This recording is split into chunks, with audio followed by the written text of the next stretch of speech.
feet pound heavy against the packed dirt. The heat grows higher and higher as he grows closer and closer to the boundary plane, to the magma fields. Behind him lay the corpses of 3 earth elementals. He himself, a warrior of flame, has many wounds. The flames from the cracks in his armor are very dim and dull. He's barely hanging on to his life. But his life doesn't matter. All the people that look up to him, it will mean nothing if he fails this mission. All the people that care about him, he could not look them in the eyes if this mission failed. And so, having beaten back the last of their pursuers, for now at least, he begins to make his way back to the camp. A orange, blood-like substance leaks from many wounds and holes in his armor as Botsvar Telravik Azar IV, the Ascent of Flame, the arbiter of the Plane of Fire, stumbles into a small encampment. What he finds when he stumbles upon the encampment is not what he thought he would find. The fleeing prisoners, half of them lay dead. Blood and bodies scatter as fire burns and crackles. Bullet holes are visible in the various tents, and standing in the center of it all, his most trusted commander, the one whom he often forgets is not mortal. As Agamemnon steps forward, eyes wide, he glances to the mechanical being in the center of this destruction. One word is all he can muster. Alpha? Arbiter Agamemnon, I believe we are ready to depart. What happened? Alpha looks around, not seeming to see anything wrong. I was completing our task. What do you mean? What do you mean completing? Did someone attack? What happened? What happened to these people? Oh. Well, you were quite clear with your order, Arbiter. Half of the prisoners back as soon as possible. It was tricky to figure out which ones were the slowest, but after figuring that out, eliminating them, it should increase our speed by quite a bit. You killed them? Yes. The objective was half. The objective was at least half. The second objective was as fast as possible. Impossible to do with the slowest walkers. He glances... Are you feeling well, Arbiter? The Arbiter glances to the cowering, recently rescued civilians, to the bodies of those who were too young, too short, or too old and frail, those who Alpha had simply deemed the slowest, his eyes flitting back as the question is asked. Feeling all right? What about their families? Alpha! We promised them we'd get them home. And we will, as fast as possible.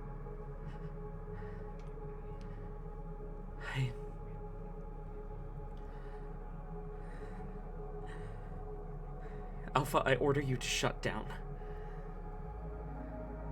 Alpha tilts their head. Arbiter, I do not believe you are in your right mind. I already have an order to follow. Alpha. Alpha, please don't make me kill you. As he brandishes the blade, still soaked in hardened mud and earth from the soldiers he had fought.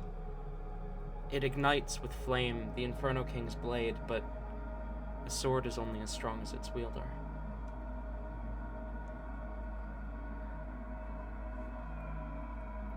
Alpha just looks to the blade and then back to the Arbiter, waiting. Shut down, and I won't have to... We can fix whatever bug is in your programming. I can speak to Alois, please. Negative, Arbiter. I have a task to complete. He raises the sword, taking a few steps forward. Last chance. Please, I don't want to kill you, brother. Alpha also steps forward very quickly and punches him in the gut. He doubles over from the impact as he attempts to swing the sword upwards. Alpha, you easily manage to sidestep or parry the attack as your outer shell, your casing, was built to withstand the heat of the fire plane. This blazing sword is nothing compared to the lava fields you've had to walk through. As it dings off your armor uselessly, you see rage and anger, emotions that you don't understand, but you have been coded to recognize as a threat. It is clear tensions are high, Arbiter. I believe it might be best for you to stay here while I complete the task. Alpha. He struggles to pull himself up. I think Alpha just, gently pushes him back down. Please stay down, Arbiter. You are not well.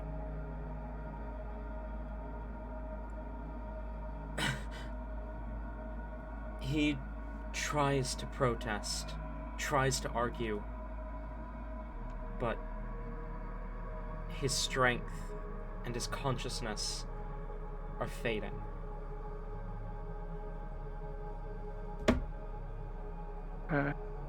Alpha stands from they were kneeling to look over the Arbiter, and then they look around to the prisoners and say, "We should be moving out.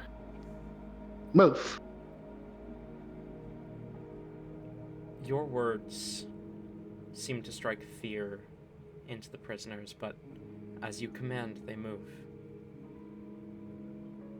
And as Agamemnos's consciousness begins to fade, the last thing he sees, the bot, the droid he thought of as a brother for the last 2 years, walking off, leaving him to die.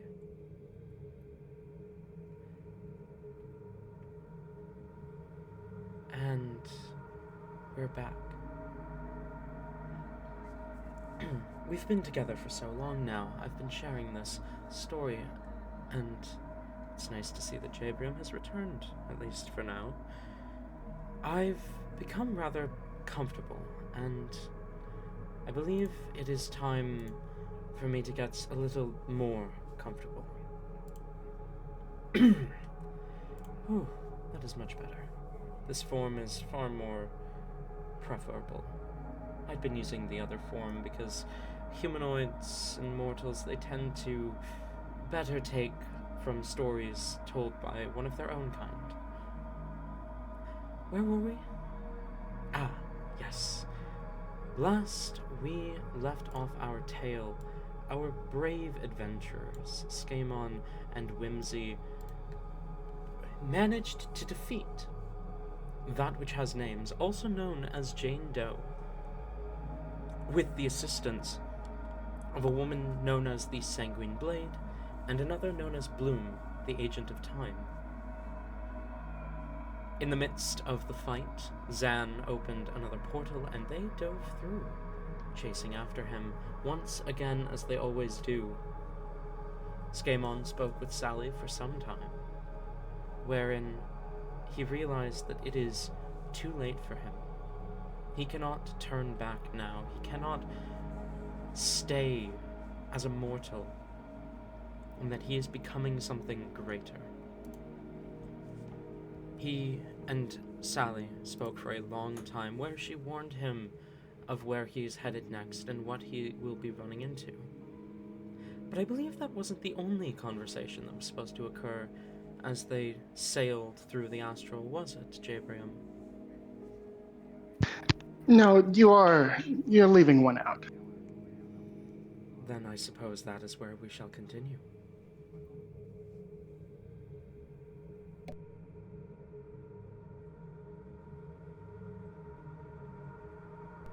If you would like to have the floor, Jabrium.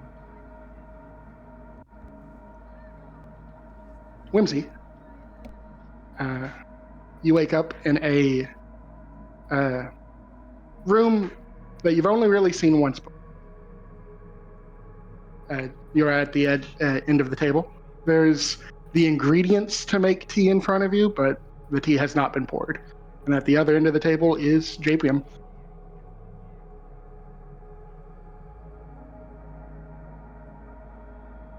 Hell yeah. She jolts a little bit as she finds herself here, but it does not take very long at all for a giant shit-eating grin to cross her face as she hops up out of the seat. Jabrium! Oh my goodness, I was wondering when you would show your beautiful mug around here again. Why, Whimsy? What'd you think? Awfully proud of yourself, aren't you? You have a lot to be proud of. Indeed. Well, keeping yeah. track of your kills? You think that I would lose track of my kills? I want to test you, though. Do you know the number? I know I do. But I need to know if you've been paying attention. Test me? Awfully bold of you, dear Whimsy. I'm afraid I am the tester in this relationship. What is the number? Jabrium. Okay, fine. You could have just told me you lost count. 67. 2 away from the magic number, am I right? And how many of those does Jane Doe count as? I mean, I just counted one. Because, I don't know. She was a little weird, but, I mean, she was only really, one person. She was just, fucking weird about it. If anyone was to be more than one person, it would be her. But I think it's fair to count it as one.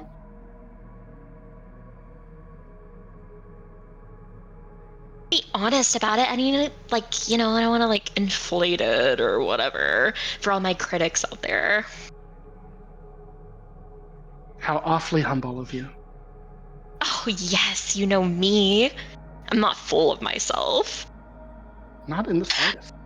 Speaking of being full, though, I have a few requests from you. Requests? Interesting. Of course. I mean, I did such a good job. I killed an arbiter, which, yippee. That was, I mean, I wanted to kill Jane Doe, too, obviously, because she's a fucking bitch. But, the arbiter would have... That's, who I was really after. And did you see them, fucking die? It was so cool. Indeed. You did a adequate job. Adequate? Only adequate? Give me some credit. Do you think that I missed the part where you died and had to try Okay, it I again? didn't actually die. I didn't actually die. Whoa, whoa, whoa, whoa. I did not actually die. I'm here. Thanks to time's interference. Yeah, and you know, it just so happens that like, you know, Scheme One, my partner, my lover, my confidant, you know, has some little ties of his own. Maybe I took advantage of that. That's part of like getting places, is like being around people, you know, who can kind of help you out at times. You got to take advantage of stuff like that. But it So worked I out for see me in you've the end. taken my advice of keeping him around. Keeping him He's grown on me a little happy. bit. I mean, yeah, like Skimon, he's a little moody. He's just a little like,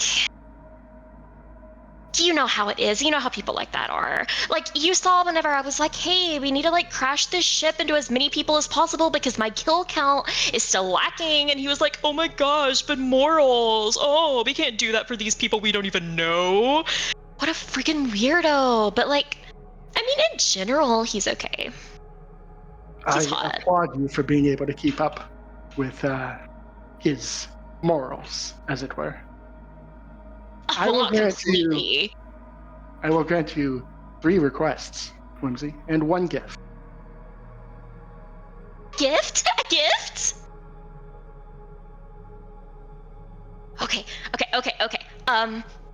Yeah, the gift has to be last, obviously, because you know how these things. 3 whole requests. OMG. This is like the genie in the lamp thing that's apparently like super offensive, but honestly they can suck my fucking big toe about that, because like it's so classic.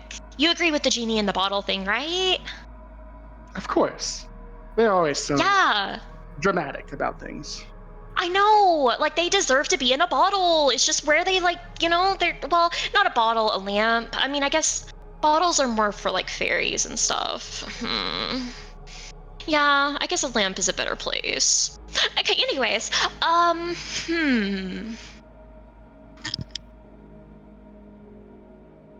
Gosh, 3 whole requests. Okay, well, first of all, let's go ahead and get the obvious one out of the way. I want to see your true form.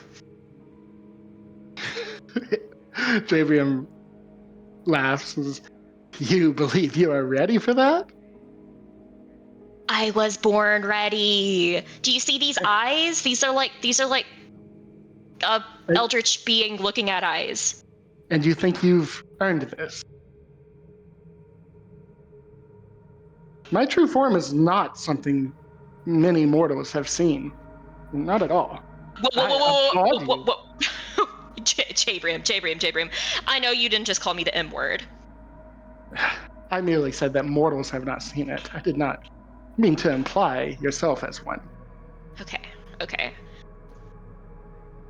I have received this request only from people who have worked with me for much longer than you have. It is impressive that you would request it so early. But I must deny it. You have not earned it yet. That is your first request? What is immediately sticks out her bottom lip and narrows her eyes. Oh, fine, I should have known you wouldn't be so easy. Okay, fine, we'll stick a pin in that. Yeah, well, whatever. Maybe I also had confidence that you'd see that I'm, you know, just like a cut above the rest. You know what I mean? Like, it doesn't really matter how long you've known me because I'm me. Being a cut above the rest is why you are in this room with me, Whimsy. But you must be much more than that. Okay, fine. Second request.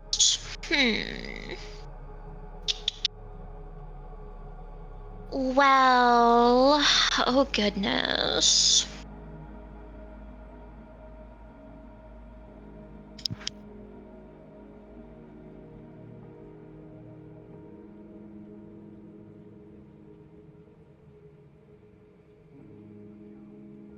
How about a kiss? On the lips, to clarify. Another very bold request. I could have went straight for sex, but like, you know, I honestly applaud me for like how much I'm holding back right now. You show great restraint, indeed. Mm-hmm. But I'm afraid it would simply not do for your first kiss to be your best one.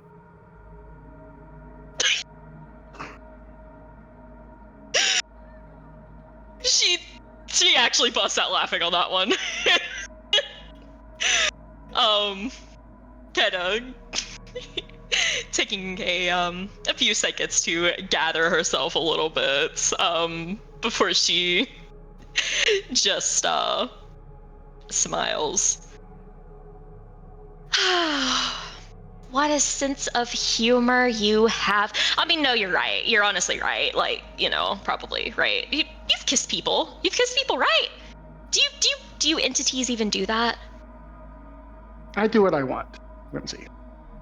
Your third request? My third request. Well, this will help me decide what to ask in the future. So, your real form, does it have a dick?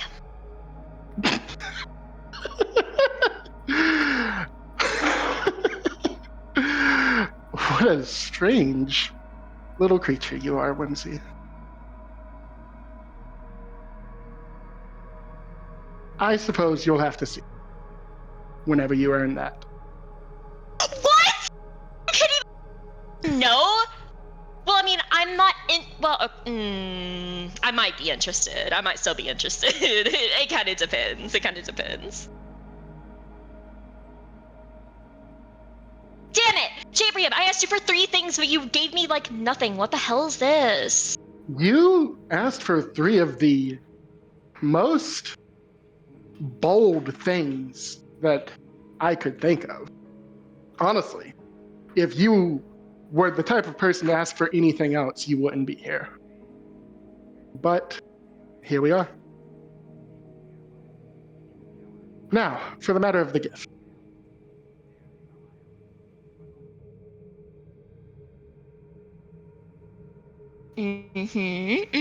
Go on.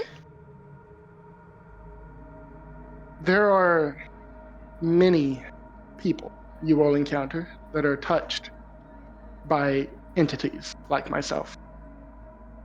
And you've come so far with your own intuition, but it bores me to see you have to figure it out each and every time.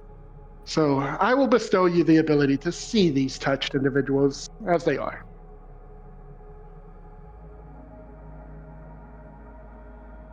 Huh. Oh wait, is this like that mark thing that everyone's been talking about? I suppose one could call it that. Would you like a physical mark? I can give you something if you wish to show off. Like a brand? You wish to be branded. Oh, well, yeah, if you're offering. Very well, Whimsy. You know what comes with branding, yes?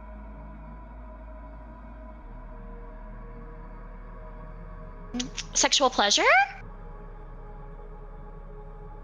Derive it if you must. And he'll snap his finger and you will feel a intense burning in your shoulder. And it takes quite a few seconds for the sensation to go away. But once it does, if you look at your shoulder, there is, in fact, Jabrium's brand.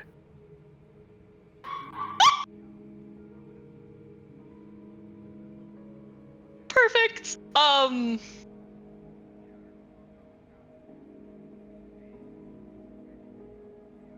Yeah, I'm sorry to do it to you, but like she moans throughout this whole ordeal.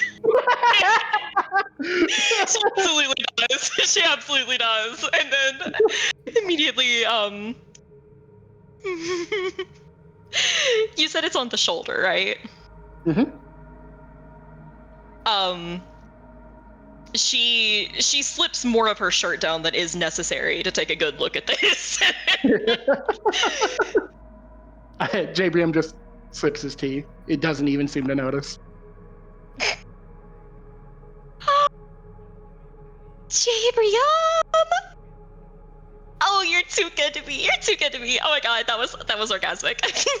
Okay, thank you. Oh my goodness. I'm gonna like totally show this off like any opportunity I can, except, well, I already don't really cover most of my body anyways, but so I guess, yeah, honestly, I'm just like made to be branded, aren't I? I suppose so. Perhaps I should have put it lower.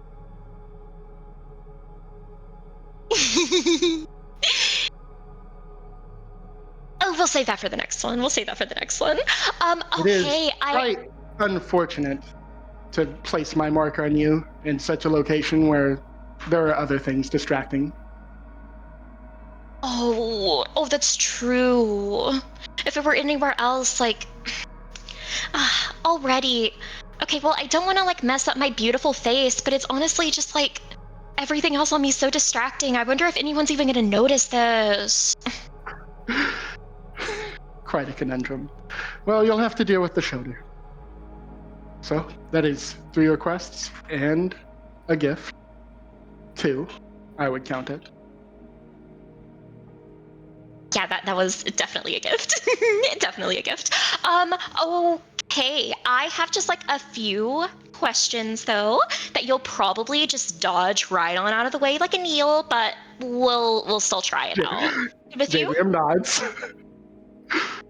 Okay, so,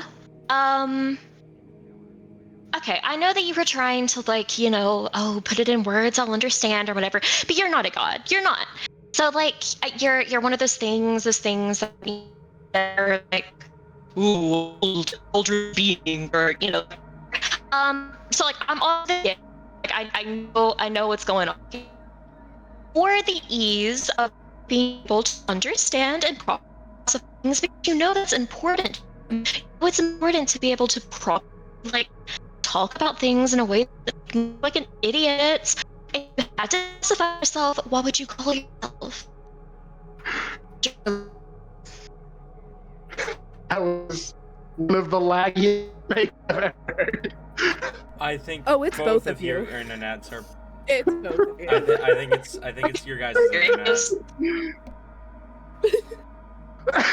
I got what you said, but it was challenging to piece it together. God damn it. Okay, well, at least you sound decent now, so I think we just had a moment. Yeah, you guys sound you good guys now. are both back. Did you guys understand what I she got asked most for? of it. I got I got Okay. the gist of it. It was she was saying that Jabrium had initially called himself a god for ease of whatever, blah blah blah, but she now knows that like there's something far more ancient, and he's probably that, so what does he call himself? Yeah, that's basically it. Well, I call myself many things. Clearly, Jabrium will do for many, but if you're interacting with others who have been touched, they do prefer their longer names. So, you may refer to me as Ambition, or as the breaker and maker of chains.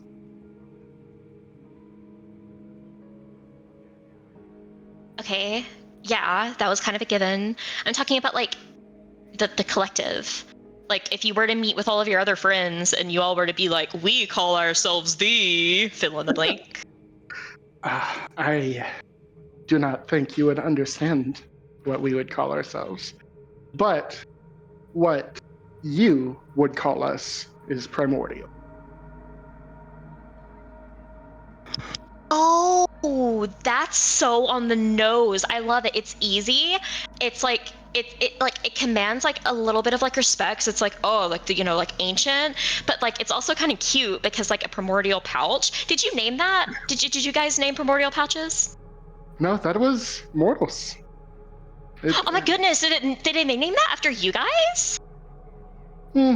Perhaps. I have not looked into it that much. I never made the connection. Well, you're welcome, Jabrium. Now, like, I want a full status report next time I ask you about it. Okay, I, again, believe you have mistaken the nature of our relationship. I would like a full status report on the etymology of the word primordial pouch the next time we meet.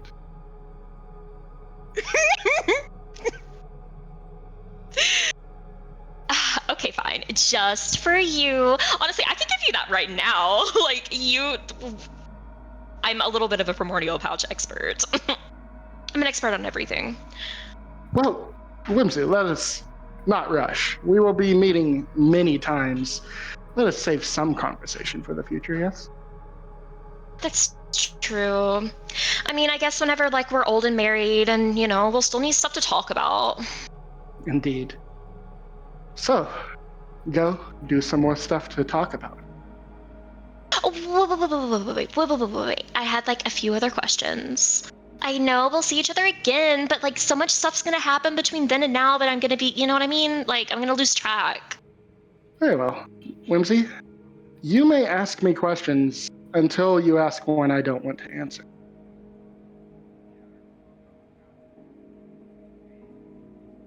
She just stares. Dude, that's gonna be, like, the next one. He shrugs.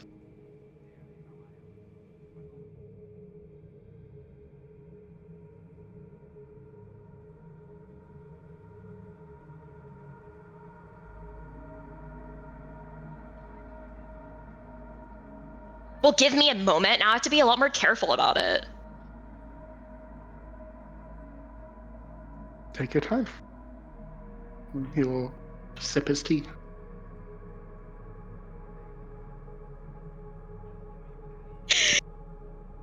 The tea, is it just like a tea bag that's like in front of her? Like, what's the setup? Yeah. Mm-hmm.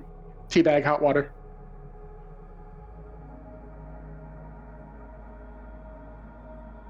She is going to use her magic to like chill the water to where like it's ice cold, and she's just gonna like sip that and then just rip the tea bag open and just eat some of the tea like out of the tea as she thinks on this question. Jabrium does not seem to react at all. Like this, he reacts as though that's what you're supposed to do.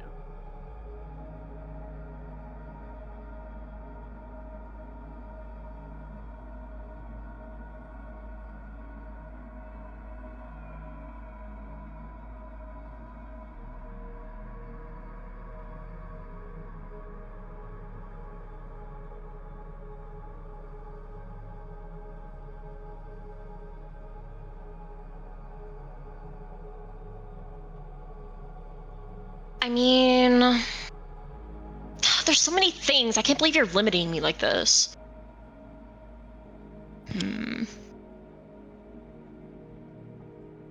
Okay, well, let's start with something like super duper basic. Go on. Patience breeds creativity.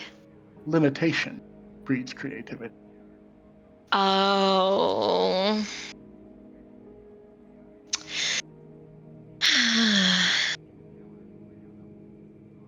Jabrium, I know you've been around a little bit, but like that's kind of an outdated belief. I think you need to get rid of that one. Okay, let's just start with this because this is like kind of basic and stuff. How about your people, your the primordials? Do you guys have like a realm of your own? Like you know how like, generally the gods are all like, hey, we're just gonna like, huddle up together up in like the celestial realms or whatever. Like that's like their little domain or whatever. Do you guys have one of those? Oh, wait. Do you guys have one of those? And if you do, where is it located? And if you do, and where it's located, what is its name? Jabrium like takes another sip of his tea and then looks up at you and smiles, and then you wake up. Fucking God. Um, love We need him. art of Jabrium, but it's just a snake. It's literally just a snake. Someone I just drew a snake. love him so much. It is so funny.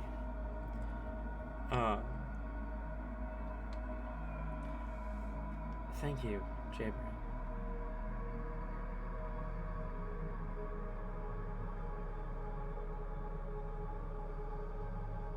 However, sure, our main characters do find themselves in the next plane at the end of their moments with their patrons. That is not the scene we will pick up on. Instead, we find ourselves in the palace of the City of Brass.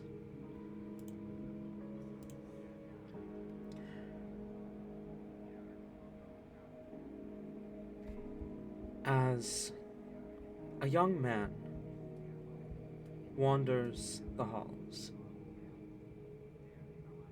Telravik, can you describe your character? Yes, I can. One moment. One quick second. I'm going to just move the cat. Oh my god, you asshole. Sorry, the cat turned down my volume. I'm not sure if you guys could hear me. We We could, could. but I it was was... about to ask. Yeah. Okay. Okay.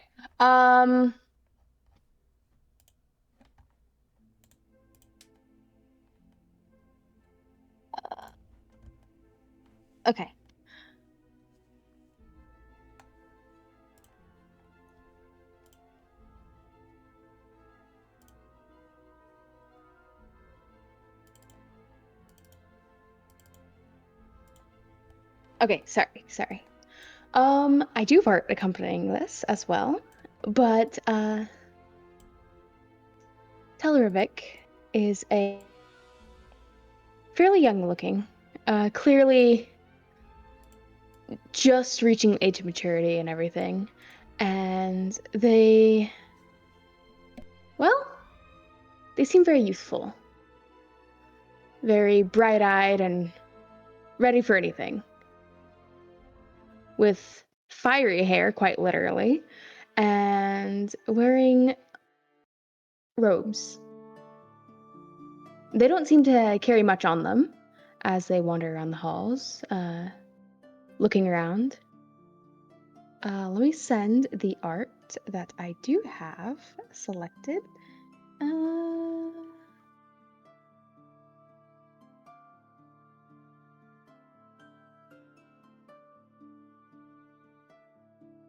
And good point. Let me actually change the user name as well. Goodbye, Anya guy. Fuck.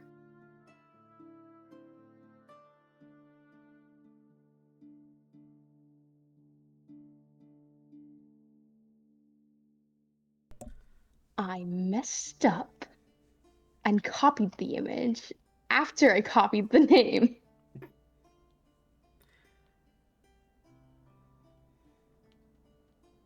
Yeah, no, that's what I have for the description, though. Not much. As the young elemental of fire wanders the halls of the palace, are you going anywhere specific? Are you doing anything Well, in particular? that depends. What, does he have anything on his schedule, or is he free at the moment? At the moment, you have nothing on your schedule. All right. Then give me that. Your mother tends to encourage that you train whenever you have free time, but you are free to do as you please. I do feel like that's what he would do then. He wants to make his mother proud. Telravik would head to the training grounds.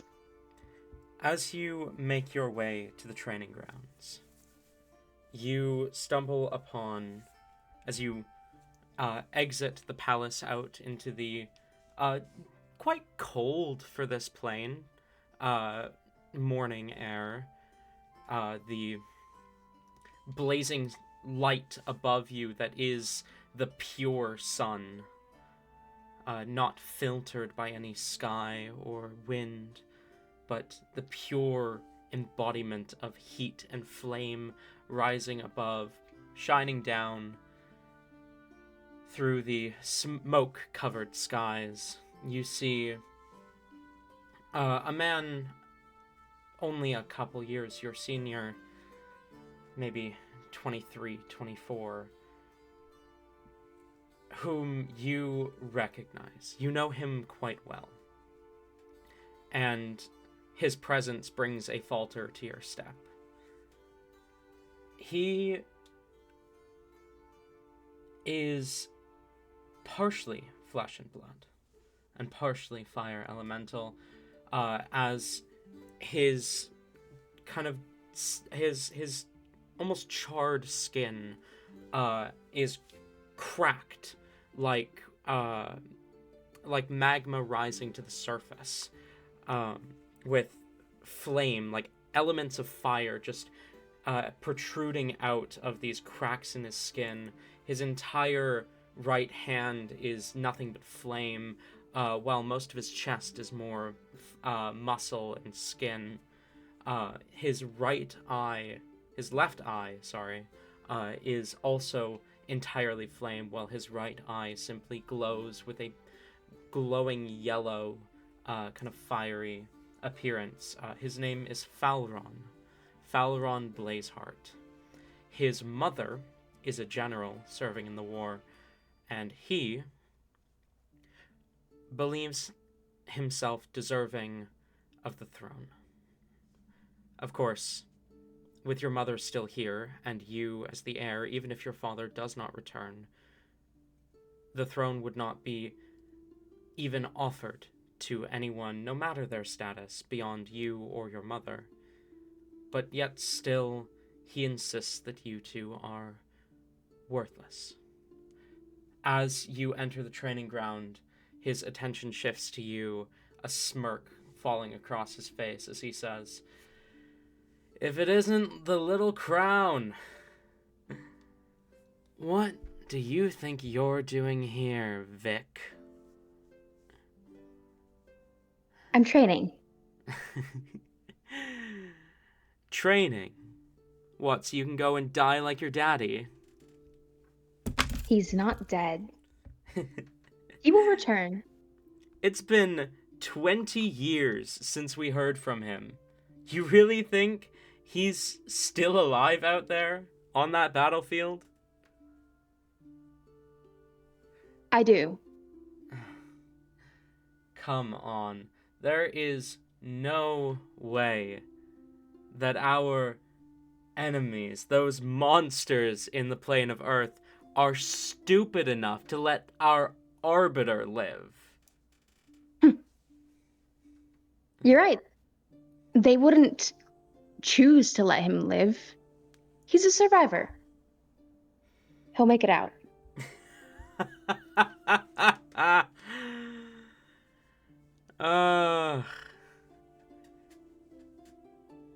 Well, little prince, if your daddy is so strong, our great arbiter is so powerful, why hasn't he ended the war yet? He's working on it. Working on it for how long? How long does it take to melt a few dirtbags? I know not what of... Look. He's going about it in his own way. And as the Arbiter, we need to respect his choices. You see Falron takes a few steps towards you, towering over you in height, as... Telravik will take a couple steps back. As he brandishes the blade in his hand, he stares down at you. You are so confident in him.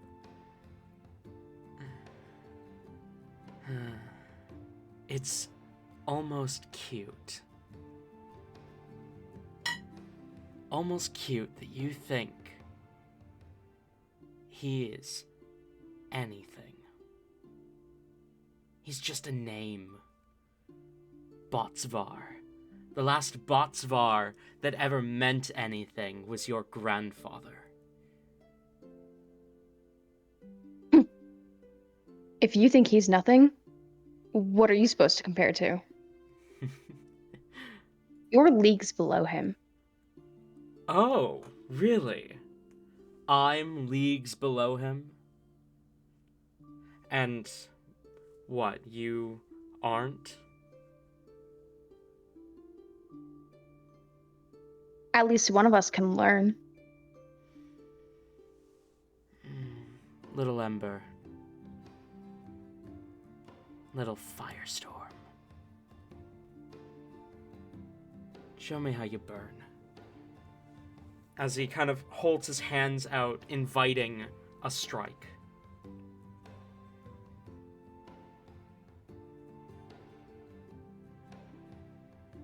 I mean, it is training. You are in the training hall.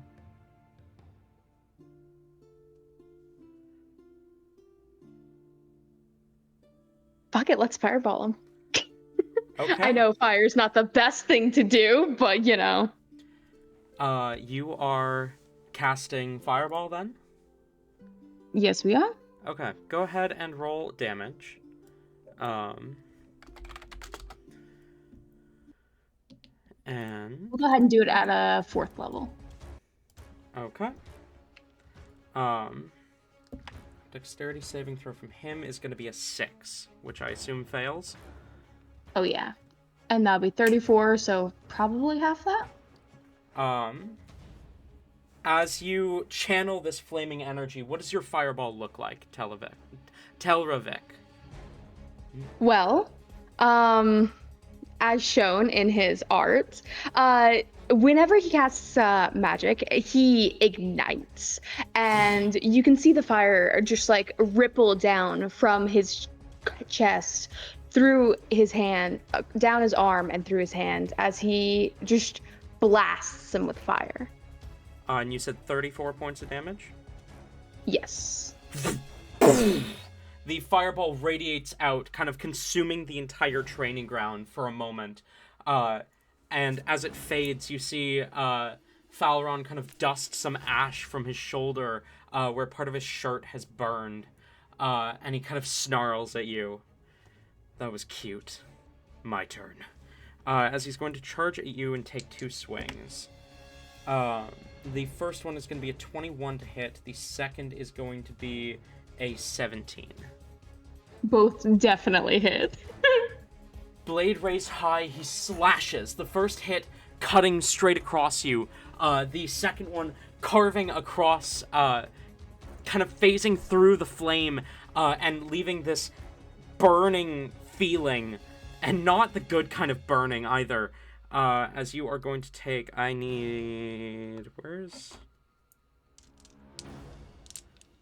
not have enough d8s for this? It's fine. I'll just roll these twice.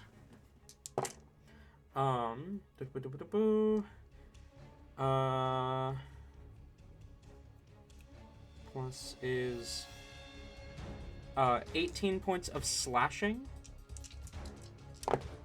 and 21 points of fire. Okay, 21 fire have to 10 or Have to 11? Okay. As the blade cuts through you, the kind of snarl on his face, he is going to shove you. So I need either athletics or acrobatics. Both of those are not good. So okay. Athletics, that's a 2. A 2 is definitely lower than a 21. As he shoves you back, you kind of stumble, and he quickly closes the distance, kind of pushing you towards the door to the training hall. That brings us back to you. How did that previous one look? The fireball didn't seem to do nothing, but it definitely seems like he was kind of unfazed from the fire magic. Okay, okay.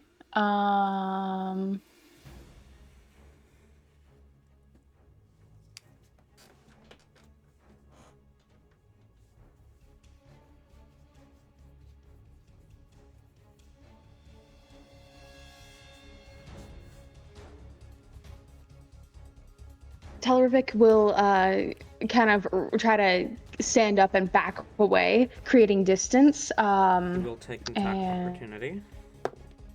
Okay, that's fine. That's fine. 3. Definitely hits. That is 11 points of slashing and 10 points of fire, halved to 5. As Okay. blade cuts into you, and again you feel this kind of sickening, burning feeling in your gut as he kind of tears some of your robes with the slash.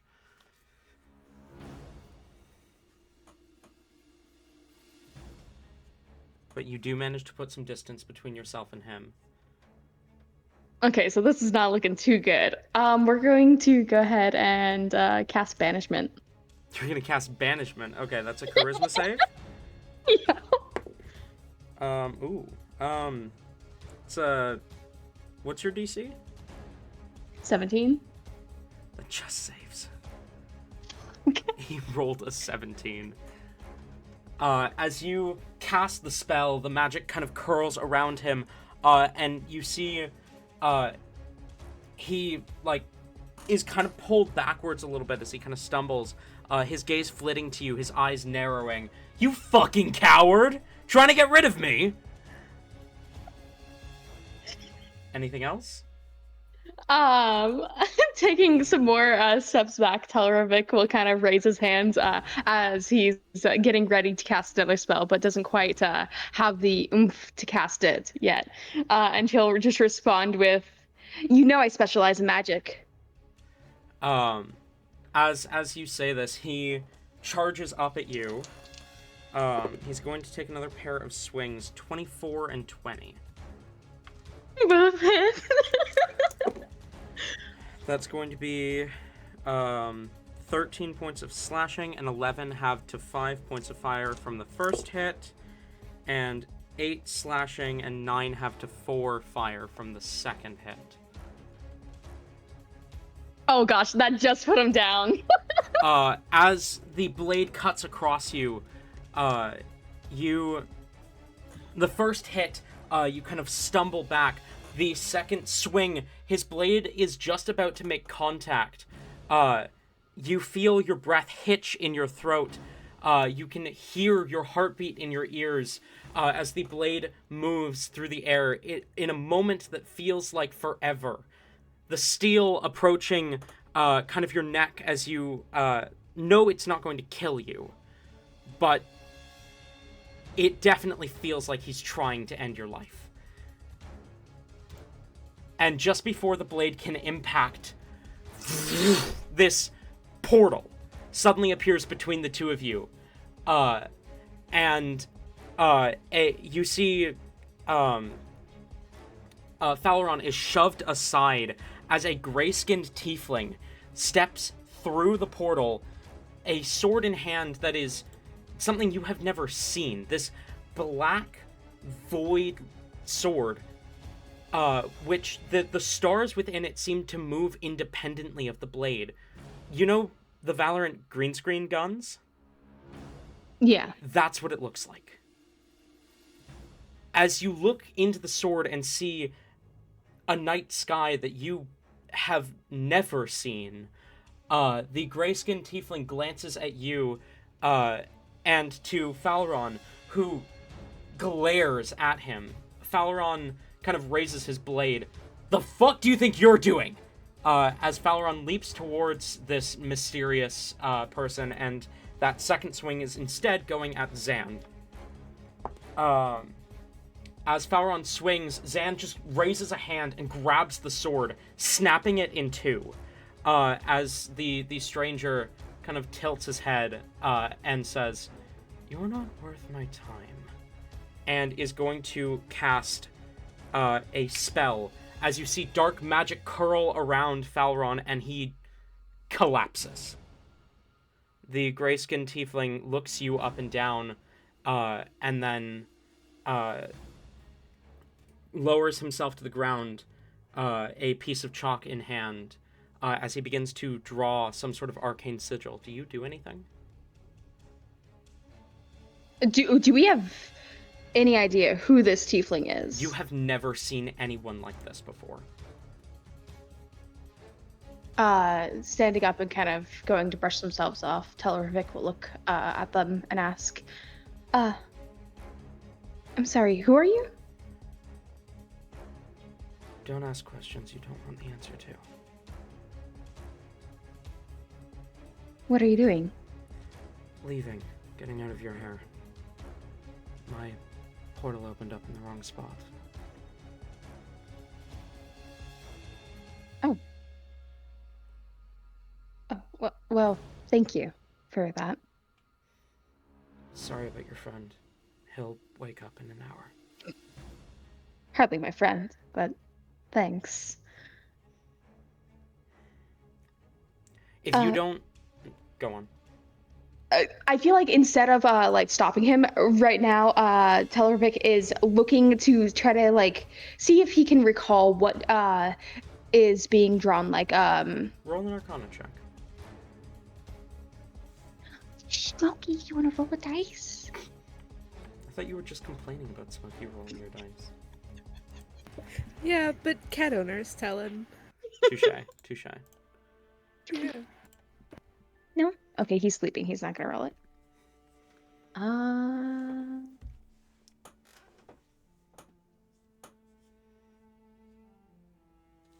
15? 15. It's a teleportation circle spell. Ooh. You've never seen this particular circle. Where are you going? Meeting up with a business partner. How did you manage to open up your portal here? Do you know where this is? Kind of glances around. Ideally somewhere in the plane of fire. I'd imagine somewhere military important. Though that's most of this plane, isn't it? True. What can I call you? Ideally, you never see me again and don't have to call me anything. Oh. Okay then. I guess I'll just let you be off. And Telravik is going to attempt to memorize like every possible detail of this tiefling. They are committing everything to memory here about this interaction. You see he's about to finish the circle, and then he glances at you.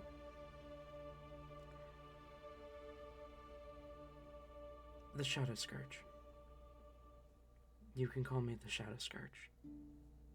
And then strikes the last line as the circle lights up and he is gone. The magic dying instantly. We've never heard that name before. Never. Huh. No. You glance to the unconscious body of Falron, then to the rapidly closing portal that this Shadow Scourge had stepped through. You are so Don't tell me. certain that it's about to close. You'll never know where he came from when all of a sudden two more people come out of it.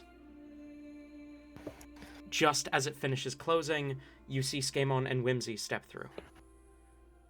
Well, Skemon, Whimsy, as you two end up on the other side of the portal, immediately the temperature is so much higher than anything you have ever encountered. It is like standing in the caldera of a volcano. It is so hot. There is 2 people that you can see. There's an unconscious man with brown hair who looks half human, half fire person, and the other person who looks entirely fire person. Though that's, I guess, to be expected. And directly beneath you is what looks like an arcane sigil that has lost its magic, as if it had been used up. The first thing that Skaemon does when he gets out of the portal is he has just like his hand like pinching the bridge of his nose, and he goes, "Well, let's do this shit again." Wow, it's fucking oh gods, he killed someone. No. Fuck. What? God Who? damn it, motherfucker. And he's I'm gone. There's a hello. Who are you? Real worry quick, about just a it. note. Whimsy spawns in here and like just barely opens her mouth, just to be like, that fucking bitch, and then just screams, like dropping down on the ground and rolling around like she is on fire. Like pained yells. Oh, scratch that then. Telravik looks horrified.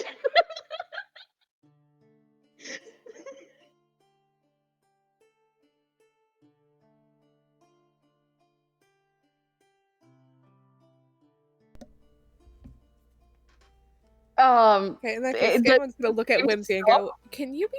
Are you okay?"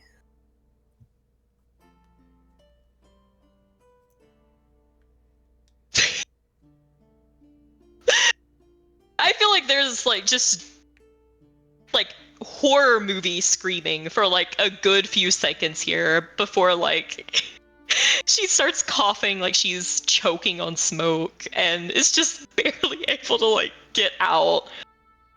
Skip on, I'm dying, I'm dying, I'm burning, I'm dying, I'm melting, I'm dying, I'm dying, I'm dying, I'm dying, I'm dead, I'm dead. We're in hell, we're in hell, we're in hell. Skaemon grabs the side of both hands, grabbing Whimsy's cheeks, and like leans in. You're fine. You're not dying. This isn't I'm hell. melting! I'm melting! I'm literally melting! I'm dying! I'm dying! You're not. You are sweating. You're not melting. I have already cleared this with Sally. You are not going to die here. You'll be fine. You might be less effective, but you'll be fine.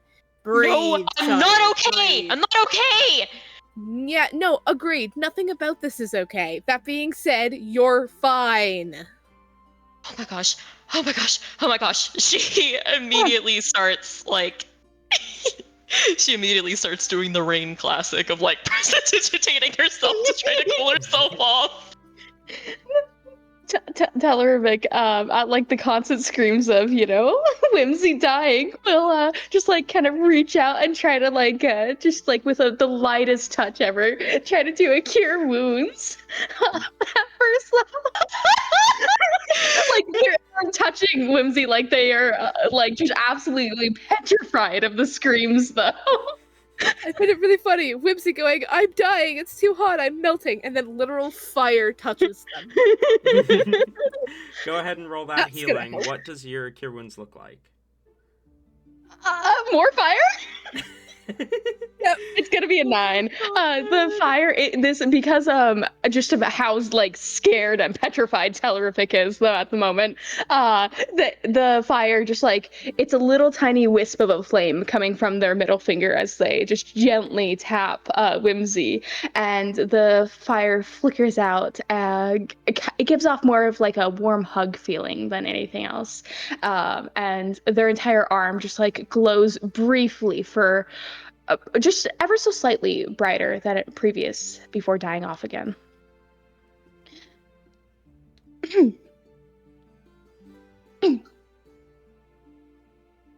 That'll be 9 points of healing. Jumps dramatically whenever like she just like, even though like you described this as like warm hug, I feel like she is so hypersensitive right now that it's like she jumps like she just accidentally touched a stove. No, that's completely fair. When you Jump Telravik also jumps like a mile high. Skaven Oh my is still kind of holding on to Whimsy, so he kind of like stumbles forwards when she kind of jumps around. And so he kind of picks himself up and like will fully dust himself off and will start studying the circle on the ground. Okay. With the sounds of the commotion, it is unsurprising that you hear the approach of heavy footsteps. Oh gods, we're gonna fucking die. Whimsy. Footsteps that Telravik you would recognize anywhere. The heavy impact of metal on brass is the all too familiar sounds of your mother in her armor. As the door to the training hall opens, the two of you see a woman with two pairs of like coal black horns, dressed in almost glowing orange metallic armor, but her neck up is unprotected at the moment. She appears to have like human adjacent features, with a kind of pale skin, pointed nose. She's covered in these kind of charcoal black scales, and her hair is this beautiful fiery red that seems to go from hair to flame, kind of fading from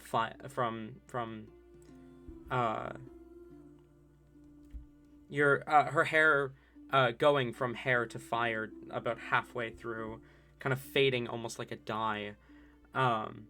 As she throws open the door, she speaks.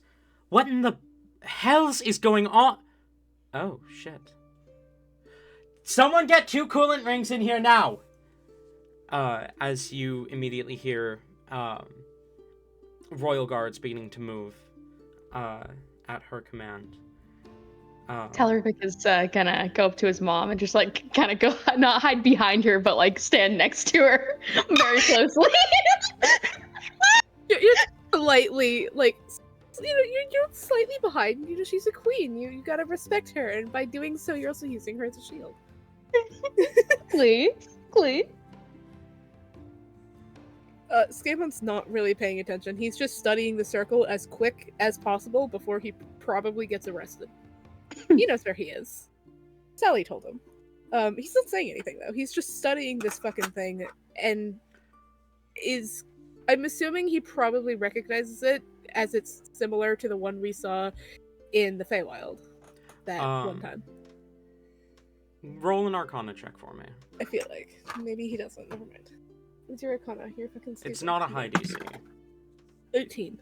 Yeah, you definitely recognize this as a teleportation circle. The details of it are different than the one that he had used before, but it is still clearly the same spell, and even the same chalk was used. He kind of will like dust some of the chalk up and will do the whole thing where he'll like sniff at it.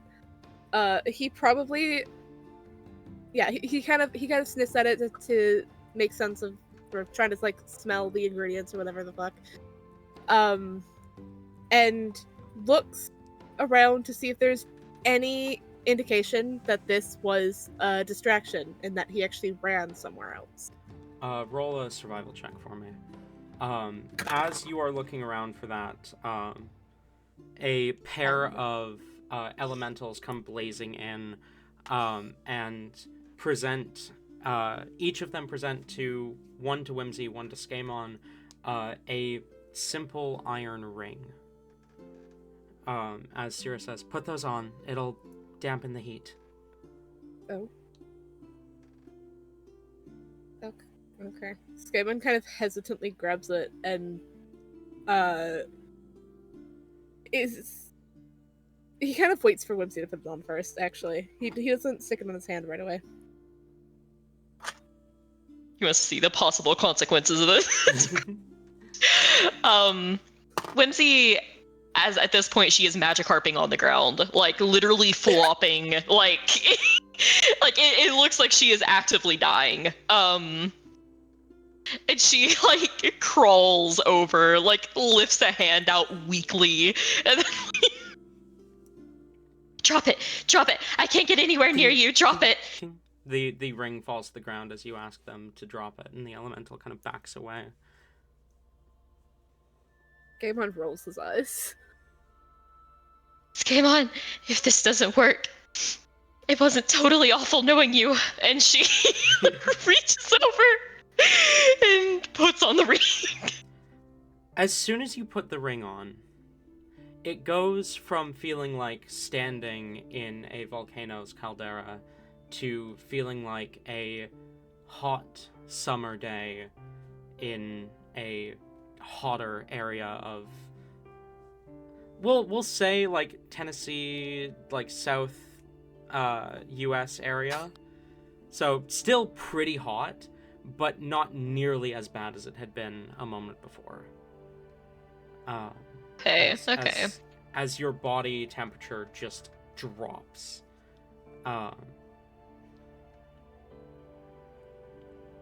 Does it look like there are any other effects, to Skaemon's point of view at least? Not that you can see, no.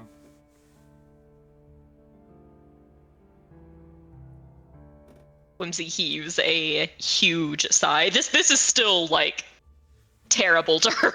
This is still almost unbearable, but better than it was. As she takes like a few deep breaths and drags herself up. She's still like, her wrist is gonna be so fucking sore.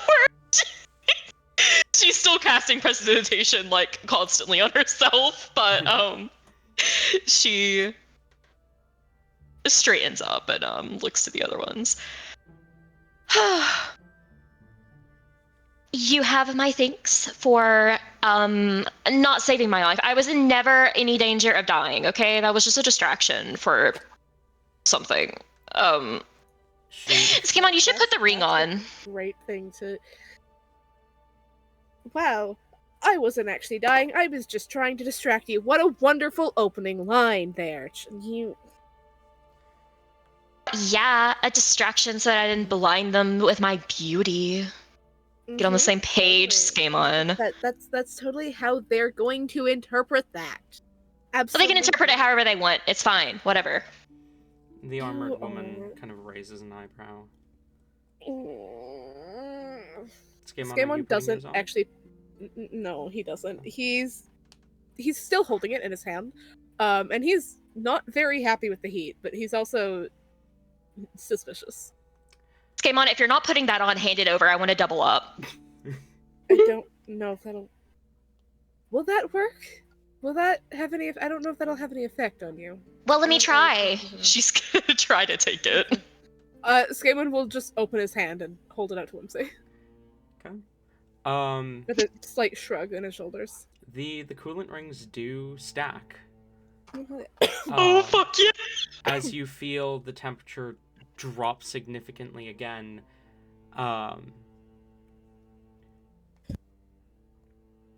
and now it's like, for someone like Skaemon or even like me or Tabby or Tori or whatever, it would be chilly. For Whimsy, it is perfect. She like hides her hand and like narrows her eyes, like almost hissing at Skaemon. You lost your privileges to this. It's mine now. Yeah, I wasn't ever going to put that on, actually. So I was glad it ended up with you, for now at least, until they decide that we're not worth keeping around. That being said, he rolled a 10 on survival. Okay. You don't see any sign of where Zahn may have gone. As the armored woman watches this exchange, she kind of folds her hands over each other and then says, "Right. Now, give me one good reason why I shouldn't arrest you and throw you in the dungeons. Because we're after someone that illegally transported himself into your plane, and he's going to cause problems and probably steal something, as he has done in 6 other planes of existence so far. So if you could allow me to just do my job, that would be wonderful. Roll a persuasion check.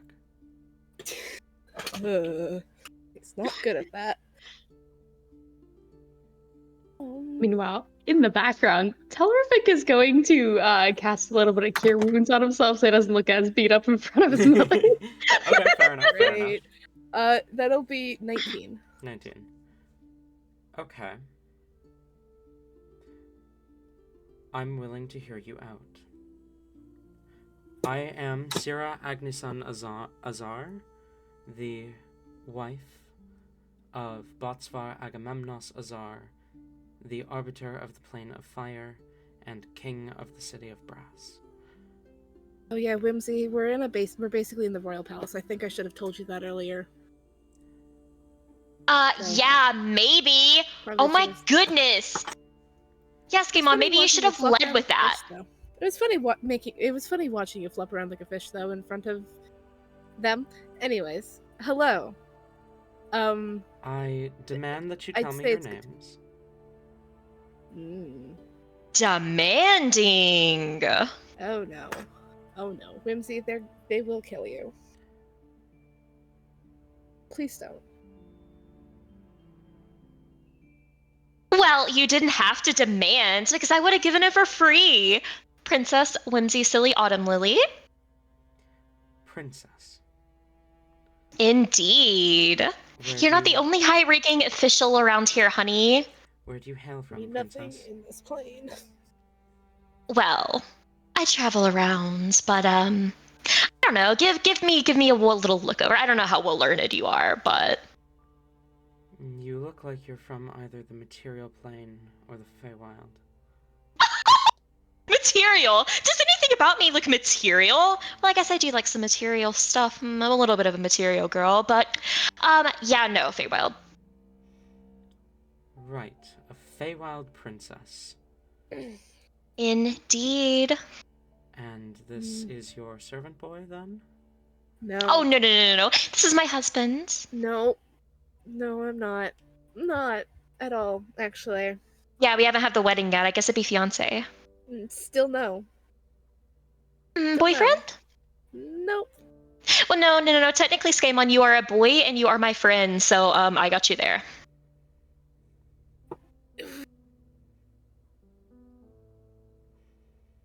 Friends, yeah, that's a thing. I am Skaemon Avery, and that's all I'm gonna tell you for right now, because I don't trust you. I am sorry, I don't trust you either. We are in a state of national crisis. If there is more to your name than Skaemon Avery, I am going to require you share the rest of it. Mm-hmm. Me forgetting his middle name for like a hot second there, which is why I cut myself off. I remember it now. It just took me a second. It's written in front of me, but I completely mind fucked on that one. So, he kind of, without looking at anyone, he kind of narrows his eyes for a second. Wait, why am I hesitating? You already know it. There's no point in me hesitating. Right, Whimsy already knows it. Fuck. Fine. It's Skaemon Avery Silasakari. Hello. It's good to meet you, I guess. He bows respectfully, but his tone is annoyed. Right. As he once again goes back to looking at the circle. Now, her attention shifts. Telravik, Yes, mother. would you like to explain to me why the young Lord Blazeheart is unconscious on the ground?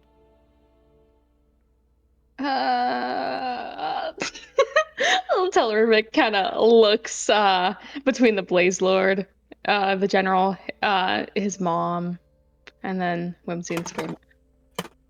Well, we were fighting, doing some training. When... Training? this this portal opened up, and this tiefling came through, knocked the general unconscious, and promptly left.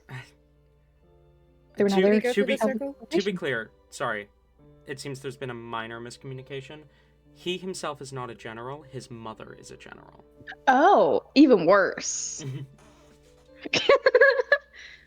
I'm sorry. Your mother called him the young Lord Blazeheart, because Blazeheart is the family name. Mm-hmm.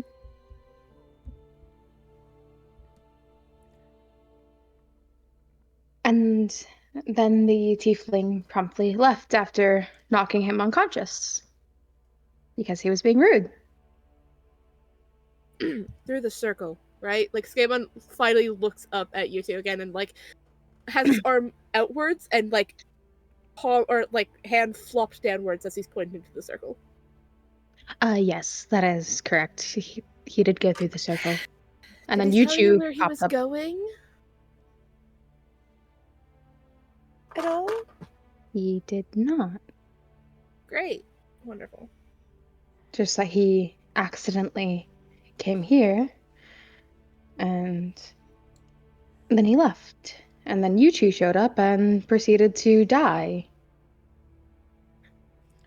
Right, so let me get this straight. A tiefling of unknown origin was able to break through the anti-plane shift borders and the anti-teleportation wards into the Brass Palace, and then was able to break through the anti-teleportation wards out of the Brass Palace. And you didn't try to stop him? Frankly, if he had tried to stop him, then there's a good chance that your son would have been dead. So, did the smart thing, actually, which is surprising. Telravik is like already looking beat up. Some. He just like shrinks smaller. I mean, I am yeah. not suggesting you should have tried to engage him directly. I tried to ask questions, you know. I did get. You didn't think to He call called the himself- guards?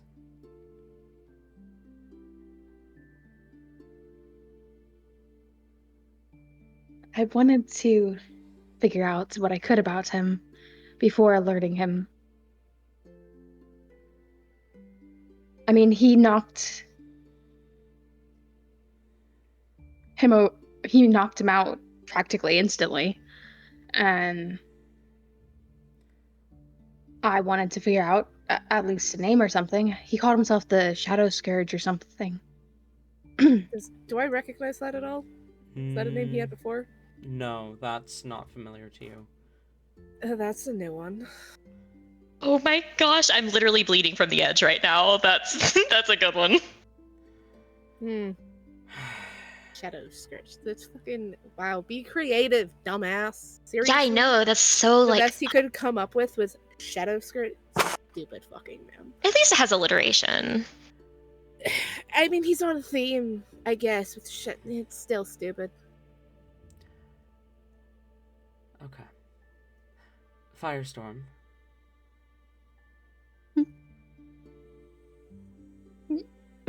You should have called the guards. You should have used the resources you have at your disposal and called the guards. However, I recognize that potentially doing so may have endangered your life, and I appreciate that you attempted to gather information without putting yourself at risk. So I'm not going to be grounding you or any other severe punishments. However, until I can be certain that these two are not a threat or spies from the plane of Earth. I do not want them leaving the palace grounds. It will be your job to keep an eye on them. Is that understood?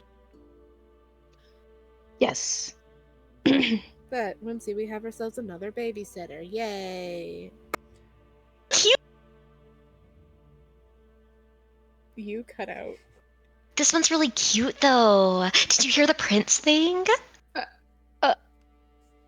Are you I sure feel this like is I a should good idea? remind you here, Fire, and you freaked out the second he tried to touch Whoa, you. whoa, whoa, whoa, whoa. I'm not suggesting anything, alright? You can look at yeah.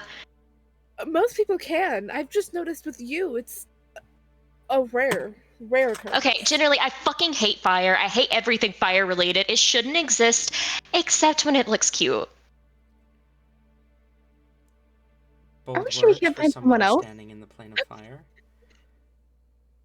Yeah, trust me, this wasn't our choice. I mean, it was hers to follow me, but I don't know we were gonna end up here. Botsvar Telravik Azar IV. Yes, Mother. If it turns out that these two are a threat, if they try to hurt you, or anything that makes you feel unsafe or uncomfortable, do not forget you have the entire army of the Plane of Fire at your command. Of course, Mother. I know we do not have as many here with the Magma War the last 2 decades, but it's not like you ever knew a time when we had the full army here. So, if you need to, you can order their execution at the hands of 100 fire elementals, which sounds like it would be torturous for at least her. But please save that for a last resort. Of course. I'll ensure that they behave. I have a briefing to get back to. Like with that. Last I heard, your father is still alive and was being sent on a prisoner rescue. They've made significant strides in the plane of Earth recently, especially with the assistance of the ABS bots.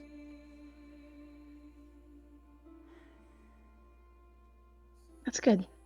And I believe this briefing that I was on my way to when I heard screaming of someone dying is going to be an update on that situation. Hopefully the prisoners have returned safely beyond the magma fields.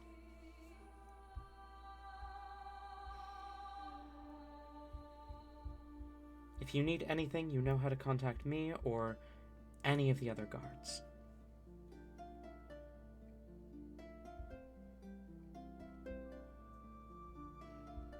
Of course.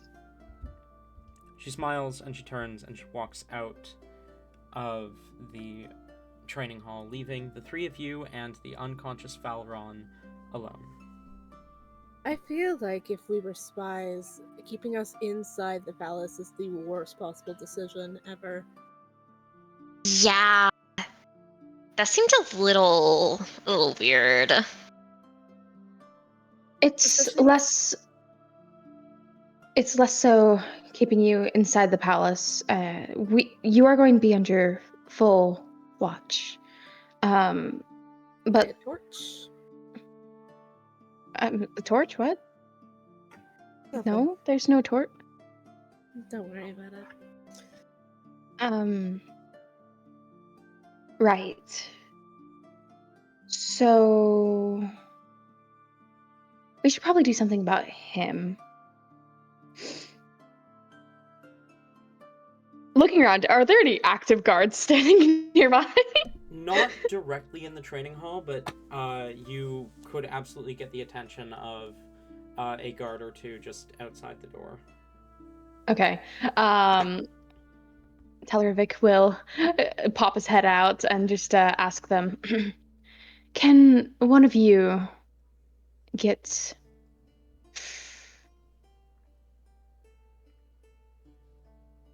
Looking back at Skaman and Whimsy, actually, how do they seem to be faring? Do they seem at all like any, like, what exactly are they doing? How's their state of health looking? Everything like that.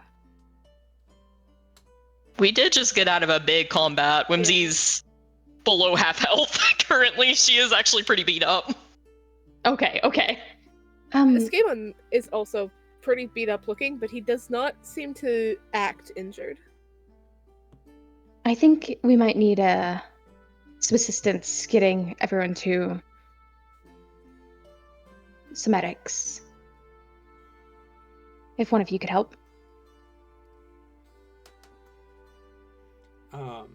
The guard nods and quickly nods and gives you a salute, a kind of fist beat against the left side of their chest before they turn and dart down the hall to search for medic.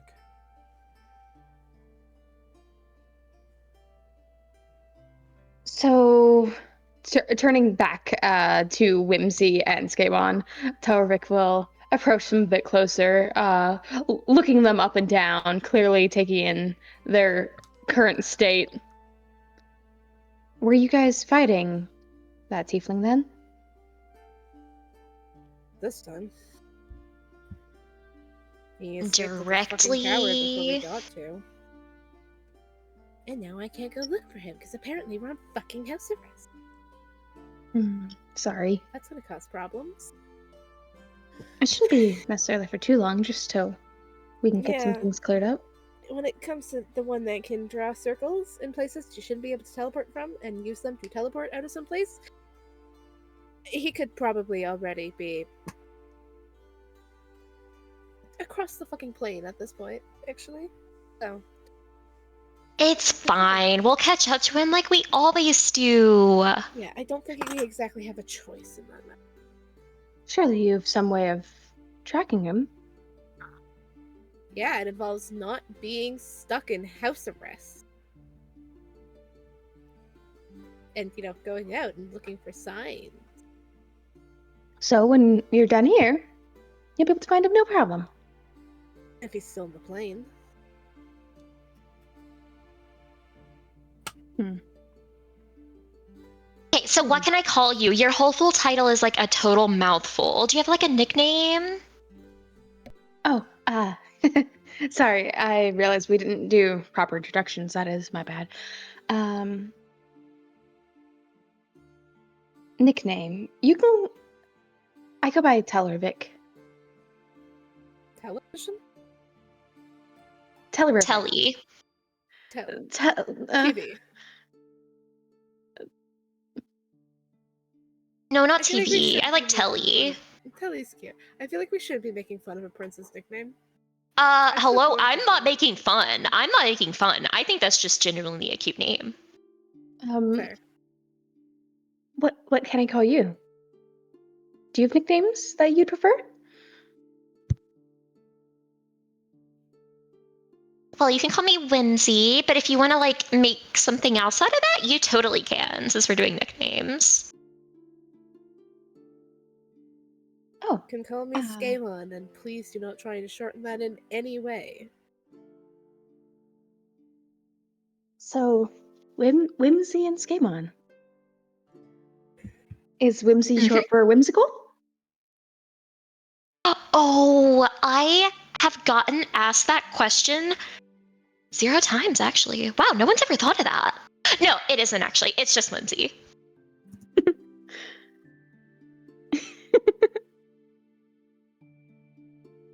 No. Do you hurt? Like if I were to touch you, do you hurt? Huh? Do you hurt? Like, do you burn? Will you burn people if they touch you? Oh, no. Why would I? Because you're a human torch. You're like kind of I on don't fire. imagine a fire genasi would burn other people by their touch. No. Not by touch, no.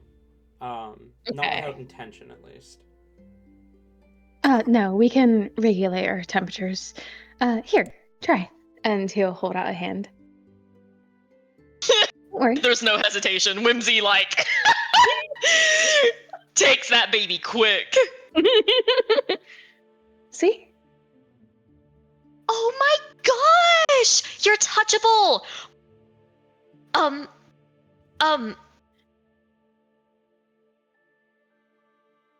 Okay, this might be weird here, but everywhere else this isn't weird, so like don't think anything of it. And she just genuinely just starts to like look you over a bit uncomfortably close. At the moment, this doesn't seem... I will note, this does seem a bit more innocent than how she normally does things, Skamon. She looks genuinely more curious than anything about this being in front of her. Oh, have you never met a fire genasi before? Nope. No. Anything fire related was like banned where I'm from. Oh, that's unfortunate. Oh, it's very fortunate. I hate fire. You're an exception. Oh, well, I'm glad to be the exception then. Okay, wait, there are a few different exceptions. Okay, so like I've tried to find it. Like I've read about the fire elemental plane, of course, because I mean I have to be learned about everywhere. Do you guys actually have swimmable lava? I really want to go in a lava swimming pool. I feel like that's Swimmable- probably lava is because they are able. That's a question.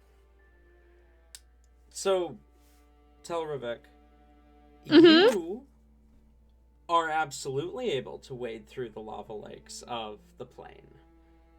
But you also know that the lava lakes are the main reason why the elemental plane of Earth haven't been able to push all the way to the city of Brass in the earlier years of the war, because they couldn't. So you would imagine the same probably applies for these two people who also are not fire elementals. Well, okay. Well, I mean, I can swim in lava, yes. I don't think you guys would be able to hold up to it. However, I'm kind of fire made. A human torch. Human torch. You don't insult him by comparing him to a human. I just said torch earlier and he didn't understand, so if I say human torch, it makes more sense. Yeah, but like call him some other type of torch, like elemental torch or something. Humans are nasty. I'm not a torch. I'm Or a candle. Anyways, candle seems less insulting than torch.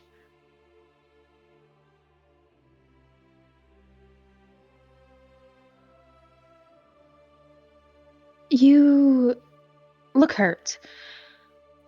Medics should be on their way, but here, let me help. And Telravik will go ahead and cast a slightly higher Cure Wounds on Whimsy. This time he'll do it at a 3rd level.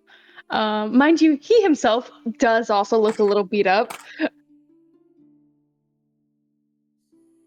And Whimsy, go ahead and heal 17 more.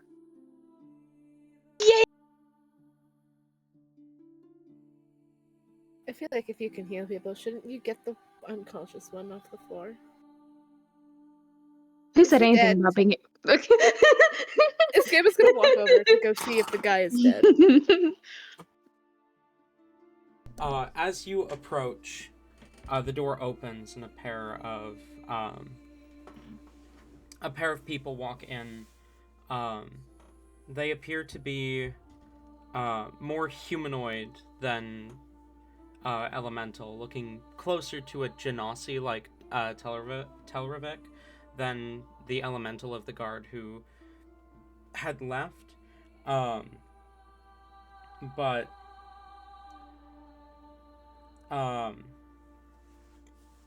you see they enter and kind of both turn their attention to the prince as one of them says, "You called?"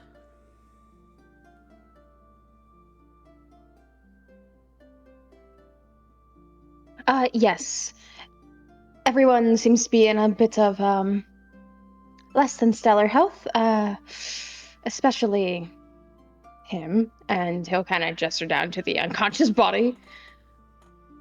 Would you mind taking care of our guests as well? Understood. The medics move to tend to Whimsy, Scamon, and Faleron. And kind of like leans back a little bit when they get a bit too close. He doesn't stop them from doing anything. He just kind of is slightly uncomfortable. Magic and traditional medicines combine together as they patch up your wounds. They don't seem to be able to get Faleron to wake up, but he is stable and breathing as they kind of decide their best course of action is to take him to the medical wing, carrying him off after making sure that everyone, including the prince, is doing all right. So the three of you can all restore your hit points to max.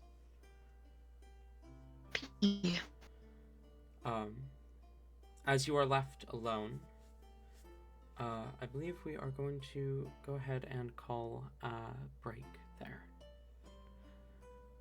Okay. We will be back shortly, my friends.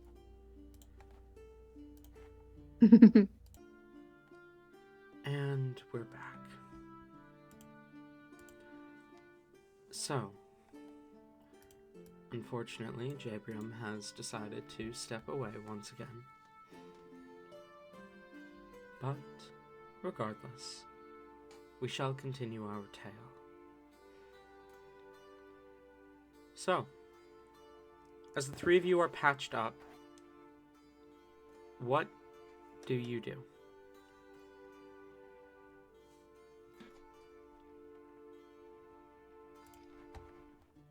Gaemon is studying this young, probably prince for any.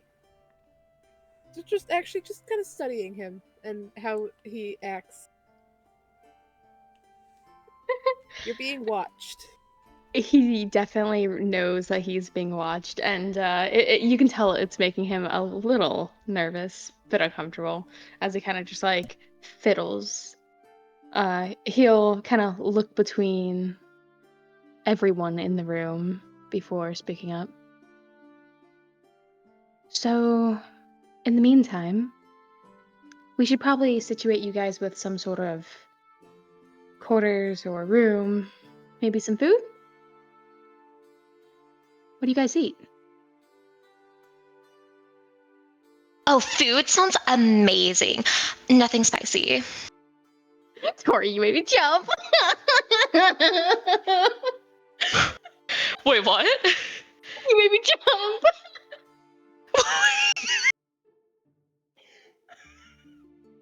I have you turned up way too Oh my god. loud. Sorry.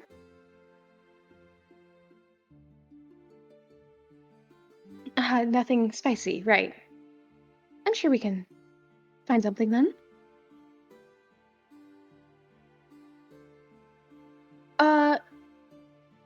Zeus, God, whatchamacallit. Mm-hmm. How close to the next mealtime is it?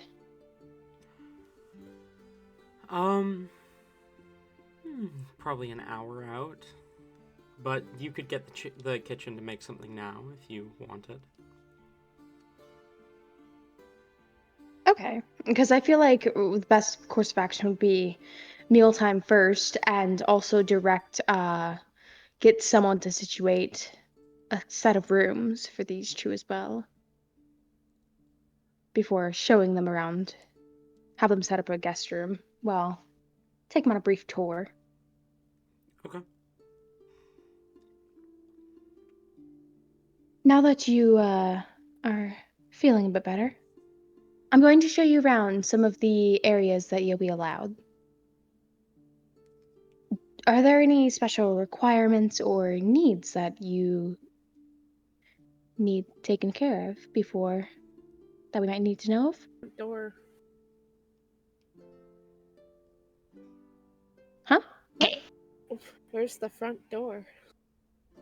Oh, can't quite leave yet, I'm afraid. Yeah, I'm aware. I'm sorry. Shot. Ignore Skamon. I think this place is not cool, but cool adjacent. I totally want to take like the tour and see everything around here.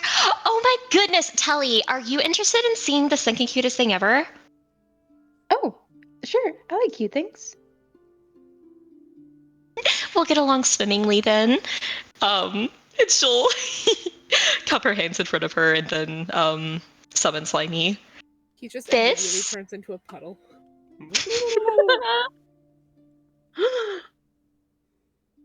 Uh-huh. Uh-huh. Oh my goodness. He is touchable. He loves pets. He's the friendliest slime ever, actually. I can pet him. Of course. Looking around, just making sure that it's not being, perceived by anyone else.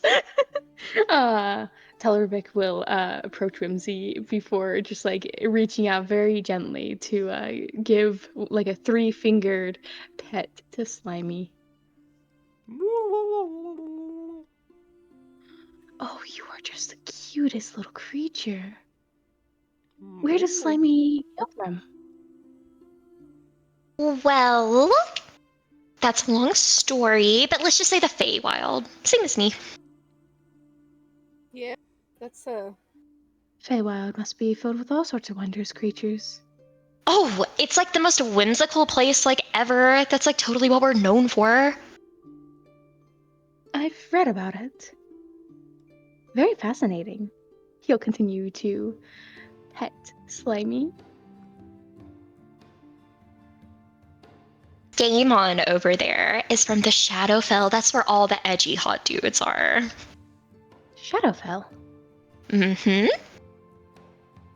yeah. It's also where the strange man that appeared out of nowhere in your house came from. So if we could figure out ways to hurry this up so that I can go and continue figuring out where the fuck he went, that would be great. Of course. We will do our best. At the end of the day, will be up to my mother when you'll be released. So the Shadow the Shadow Realm and Feywild. Those are two very different places. How'd you come to know each other? Who found who? Well, Skamon came and sought me out.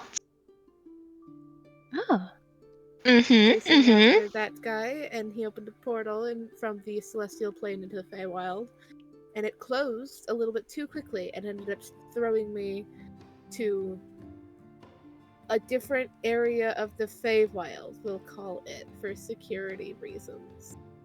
And I'm at this one, and essentially was told that I had to wait around for that one's mother because she was going to be angry with the security breach.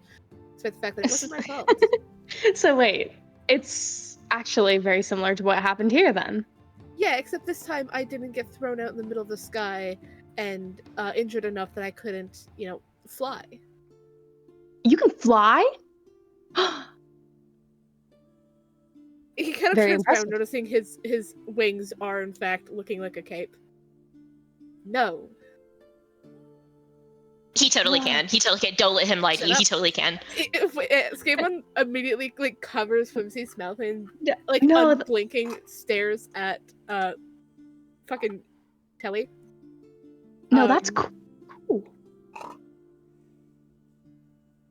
She doesn't know what she's talking about. Don't listen to her. No, it was a figure of speech. Anyway, so crash landed at the Feywild. Adjacent. And then this one was the only way I could get away from having her mother not kill me, despite the fact that her mother wasn't there.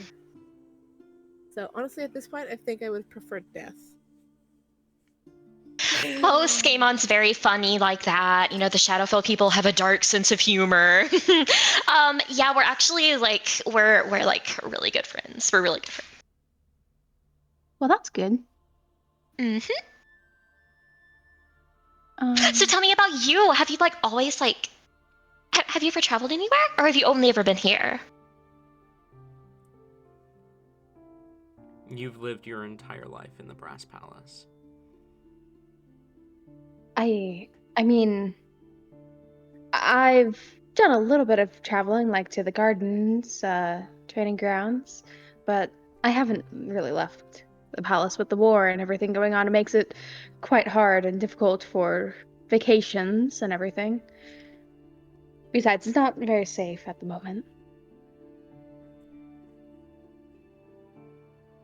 I'm sure you understand. Wait. You've never left your palace. I have Oh, I not. wonder what that No. sounds like. You took swimming. Whimsy gets like a dead serious look on her face. It just like puts both of her hands on this man's shoulder. I'm gonna break you out. Don't worry. Okay, Oh, we're gonna I mean, get in trouble. I don't need to be broken out or anything. I'm not being held hostage in my own palace or anything. I just, it's not safe for me to leave at the moment. And I mean, yeah, traveling and, learning new things, discovering new places would definitely be fun. And one day, when I'm strong enough, I definitely will do that. But I'm still in training right now. Well, how are you gonna get stronger without first-hand experience? And you can have us to like totally save you from like, dangers or whatever. I am actually quite strong. Skimon's alright, he's a little above average, but I can totally protect you. If your magic is effective in this plane, it's quite literally the opposite of you. I'm sure both of you are definitely strong at everything. I have no doubt about it, actually, after all you all did kind of break into here. But we really shouldn't be talking about this right now. We're not the ones that broke in. We just kind of followed in the path of the guy that broke in. Oh. Well, I mean, if you're hunting him down, then I can only assume you're about the same level of power. You see, I once thought that. But you don't anymore. No. That being said, I believe that that's on the path of changing, unfortunately. Is that not a good thing, though? Gaining similar power to your enemies? Not really, no. But it's not really a good thing. For some people, it's not really a good thing. I sure as fuck don't like it. I see. Well, to be honest, I was kind of losing a battle, and he came in and absolutely wiped out the other guy, so... That doesn't surprise me. I fear what you guys would be able to do.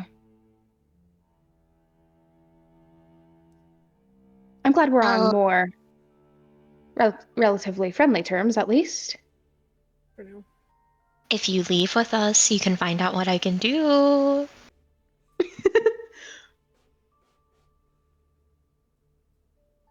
I don't think my mother would like that discussion. It's not a discussion. You think I asked my mom before I broke out? Obviously, she was going to be like, oh my gosh, no, you're going to die immediately. And I didn't. Well, perhaps you can show me some of what you can do here instead.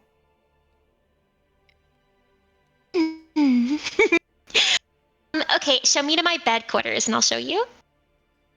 Oh, Are your you kidding? bedroom.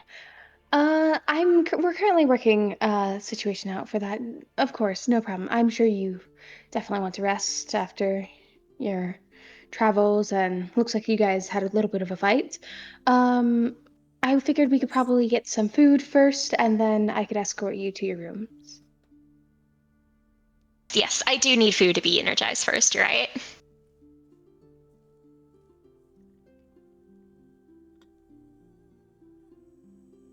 All right, then. Let me show you to the mess hall. Mess along- hall? I can make a mess? Well, I mean, it's more so just a mess is generally just usually made there anyways. It's where a lot of people eat. Unless you're wanting a more private area to dine, I'm not sure. You are a princess, but I don't know the customs of your people. Would you prefer a more private area? Oh, no. I totally want to see. I need to see a fire elemental eat. What do they eat? Do they eat fire or do they eat something else? And where does it go? Does it just burn and they absorb it? A full elemental typically consumes various forms of fuel, coal, wood, etc. Coal is the only easily accessible fuel to find here, but half elementals, which make up the majority of the plane nowadays, will consume normal food typically.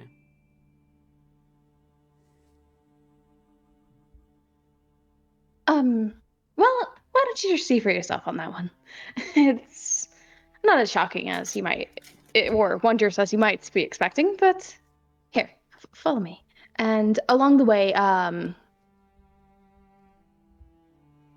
Telravik will kind of make a couple stops, but not fully stopping, explaining what room leads to where guards are posted that they can visibly see, not delving too much into information of areas that could potentially be restricted or anything.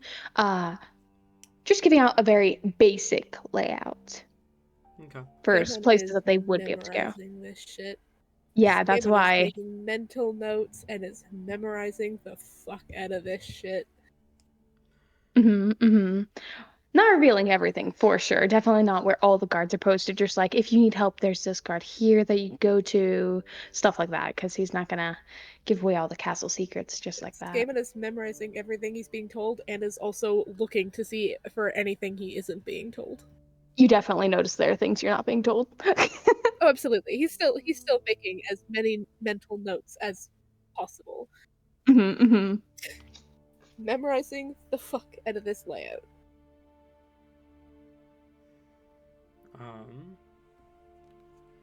Okay. There are more areas of the palace that you are not allowed to access than that you are, but you are shown to... The first thing you notice is that, Whimsy, this palace is... It's certainly large like a palace, but it is not reminiscent of your home. The palace mansion thing that you grew up in, the layout is not anything alike. Skaemon, you would akin this more to a military base than a palace. That tracks. Every room has a purpose.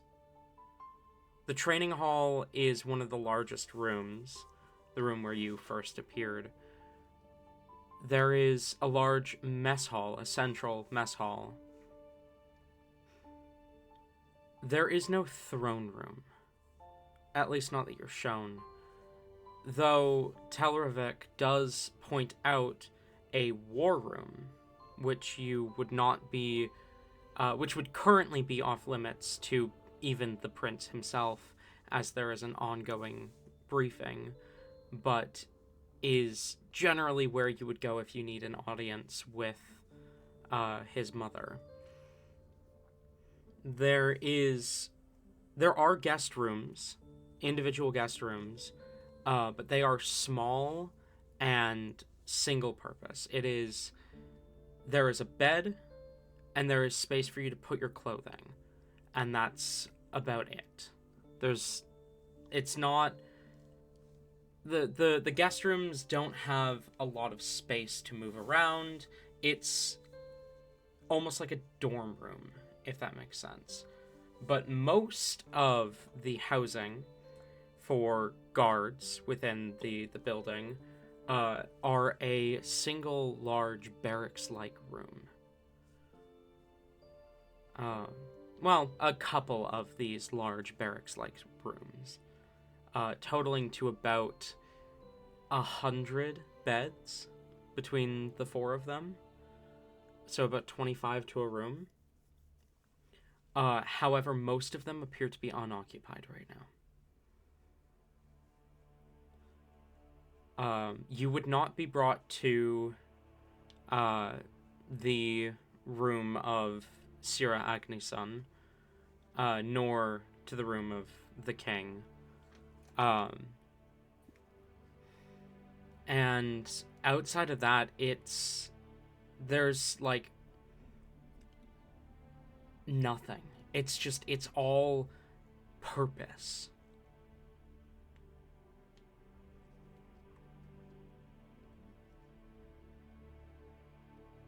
Of course, to you, Telravik, this is normal. This is expected. This is how you grew up. Everything in the city is built like this. You don't see anything off about this, but it's definitely unusual for something so high class for Whimsy and Skamon.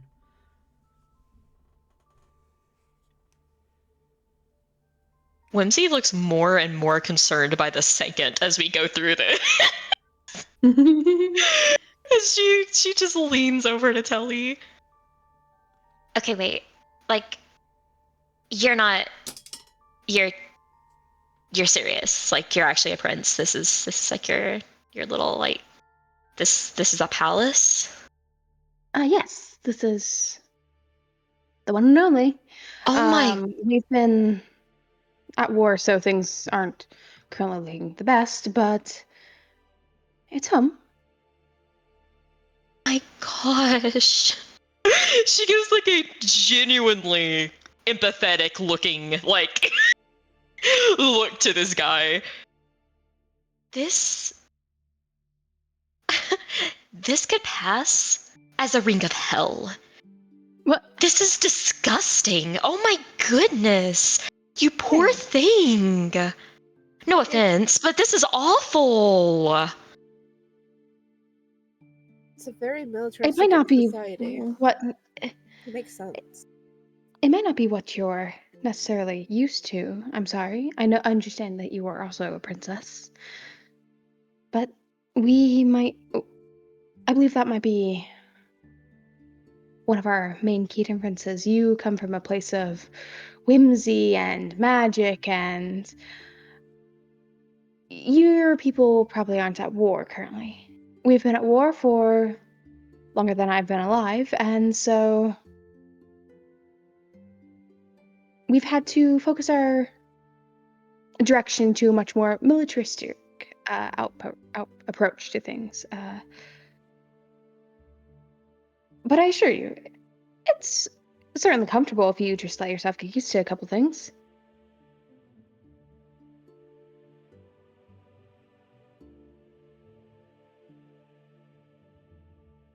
A little suggestion box or something where I can like write a few things in there, because like war isn't supposed to be like bland and drab and stuff. It's supposed to be like fun. Like, yippee, yay, I'm getting to kill a bunch of people. Like, it's supposed to be a fun thing that people enjoy. A suggestion box. Mm-hmm.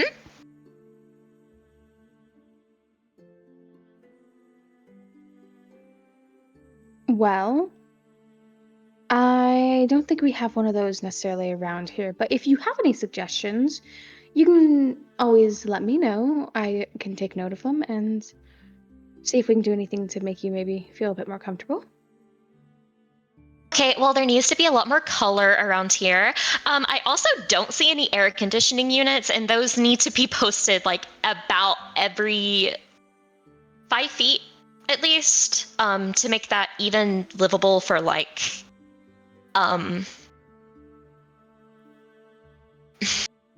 air conditioning units. Yeah, I don't even.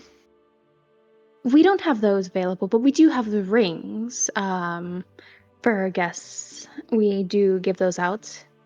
It helps a lot. Do you have a freezer?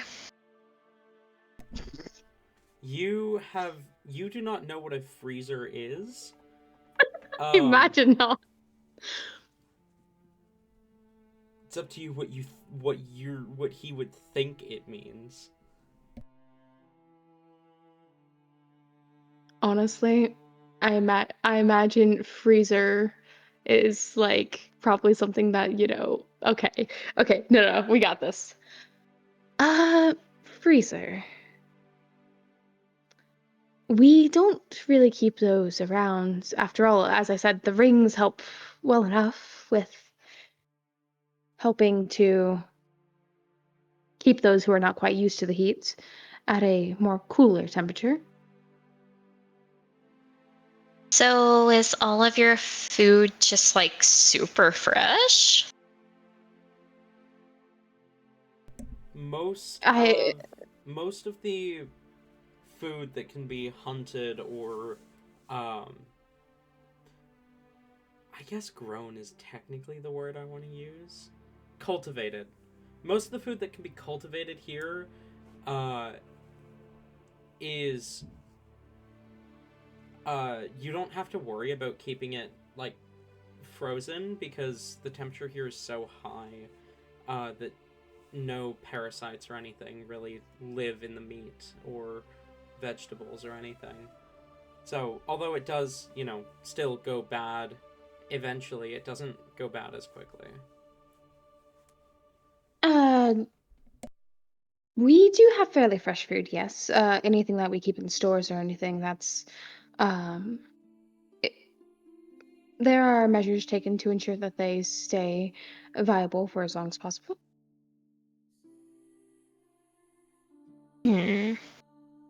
At the mess hall, you'll be able to see exactly the kind of foods that we have. What's your favorite food? Oh boy. Okay, I didn't think of this question. Well, let's what are some of the foods that we have available to us, God?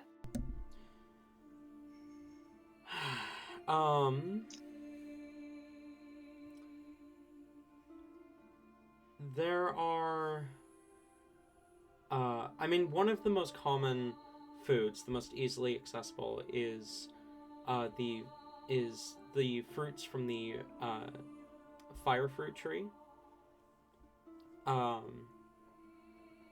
There are also a few species of beasts.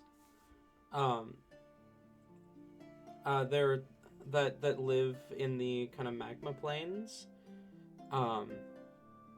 Fire Wrath, especially.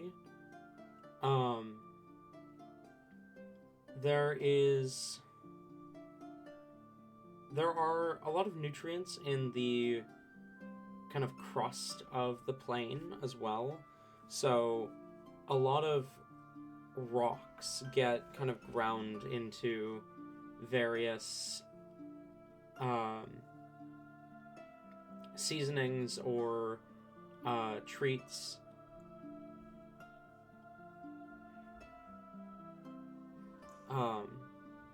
Such as like rock roast and whatnot. Just as a few examples. Okay. Give me just a moment then.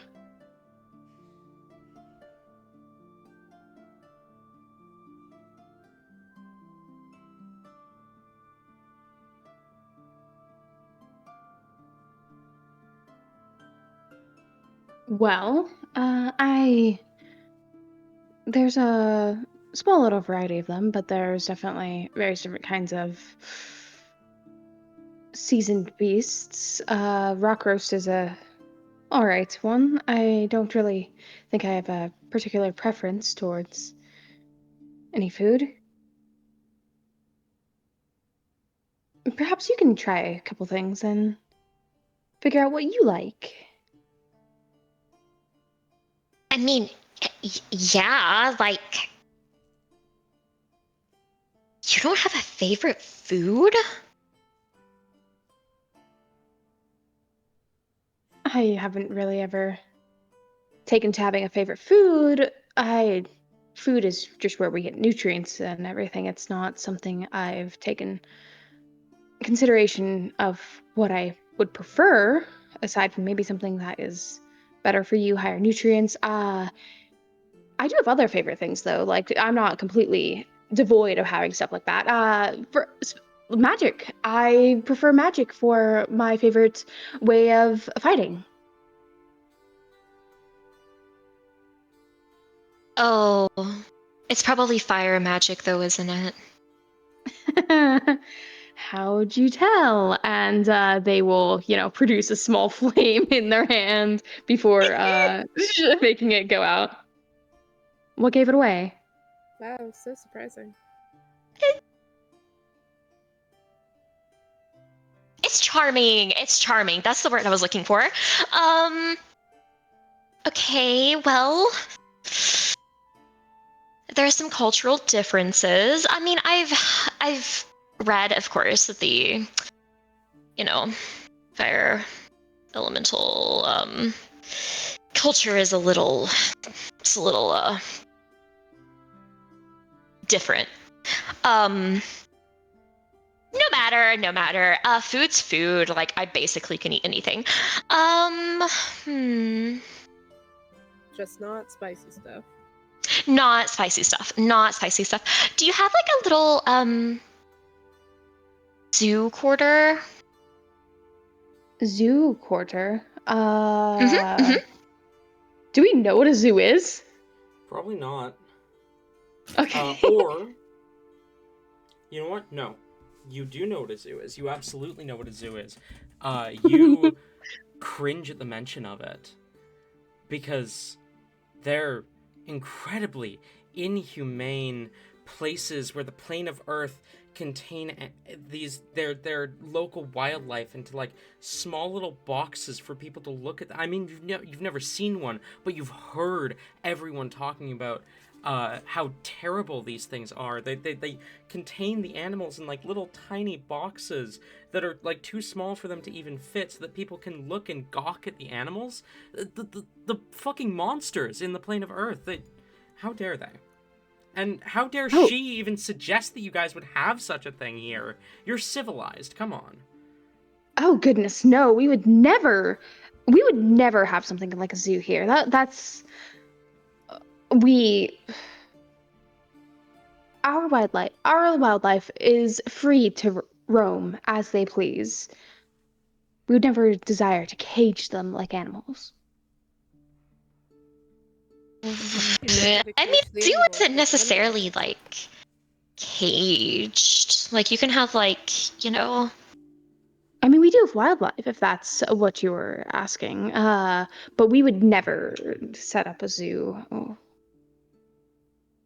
If we were going to raise them up to Bertram, we would much rather. There aren't any zoos here. You won't find anything like that here. goodness, no, nothing so barbaric as farming. I just mean like, like, I mean, of course, like, where I'm from, like, we didn't use like cages or anything. They're like free to roam, but they always do like exactly what we tell them to do because, like if you call for them, they'll come running kind of thing. Like, do they do that here, or are they like classic wild animal? We don't typically train our wildlife, no.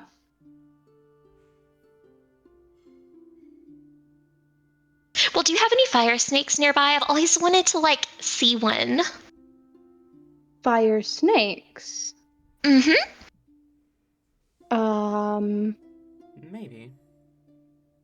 They are generally considered pests, but fire snakes are kind of common, especially on the outskirts of the city of Brass. You'd have to get someone to go and find one and bring it, probably, because you guys tend to keep the palace pretty clear, but... If you would like to see one of them, I'm sure we could arrange someone to try and go fetch one.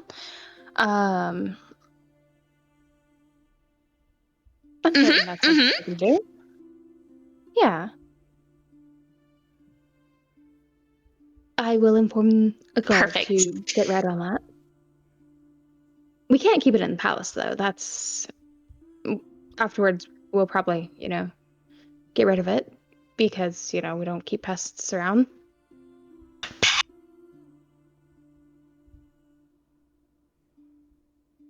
Pest? Yes, they are. Telly! You're calling yourself civilized and then you're calling something as cute as a fire snake a pest? Cute. Th- I mean, I guess I could see they do have a quality of cuteness to them for sure, but they ransack and ravage supplies and make nests where foundations lie. That's not really something that's... Oh, Smokey, I love you, but I need you to move. God damn it. He keeps on moving like right onto the mic.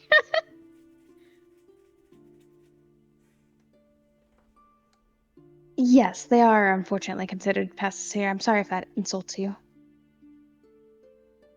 well, I'll befriend it and, should I go for fiery or snaky? Which one do you like more? Snaky, since you don't like fire as much, would probably be Oh, best. that's true. That's true. We could also do fire snaky. No, just snaky. Just snaky. Oh, this would have to be my snaky, the 133rd. I've had a lot of snakies. Oh, you keep snakies often, then? Well, I keep every animal. They're imported as I like. You import animals to keep? Like for food purposes? No, we eat them when they die, but no. They just roam around. I go outside and I look at all of them. Oh, wow. I've trained them where if I fall over, they'll come and dogpile me and just lay on top of me and cuddle and stuff. They're very well trained. The servants make sure they do everything I want them to do. I see. That must be quite the sight to behold. We've never quite had anything like that.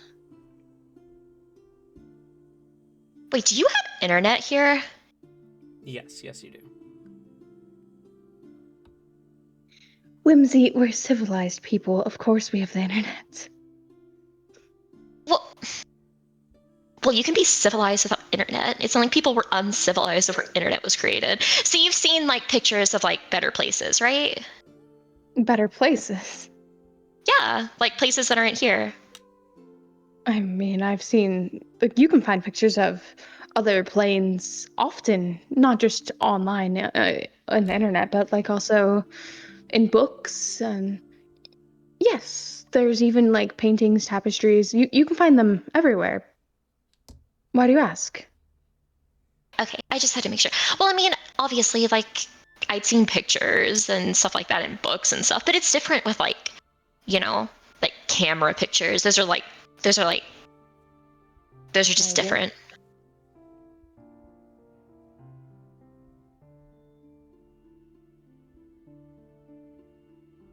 Right.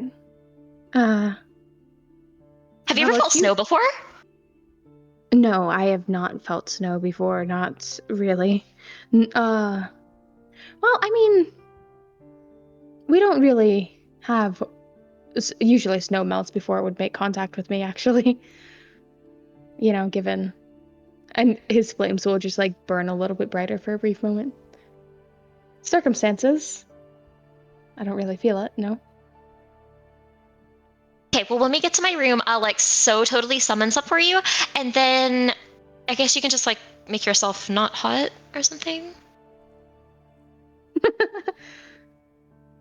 Right.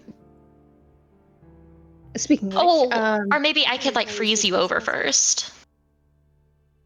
I don't know if bringing my body temperature down too low would be wise. I mean, I'm pretty sure I might still have some singe marks on my internal organs, and like I'm functioning, so. Singe marks on your internal organs. Why? Did you not see that? Like, without these rings, I was like literally boiling. I did not realize it was that bad. Yeah. Oh. Well, I'm glad we were able to get you the rings then. I'm sorry if I wasn't able to jump into action sooner for that then.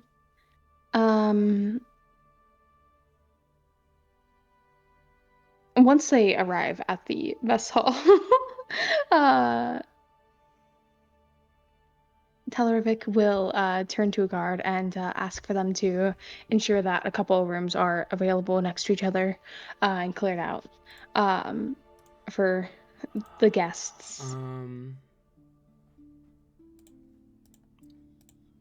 Sorry. The reactive servers just broke. I'm not surprised. Fujitech's been having so many issues lately. Yeah, no, like the reactives are simply not visible on the recording anymore. That's weird. And, Ew, can you quit me?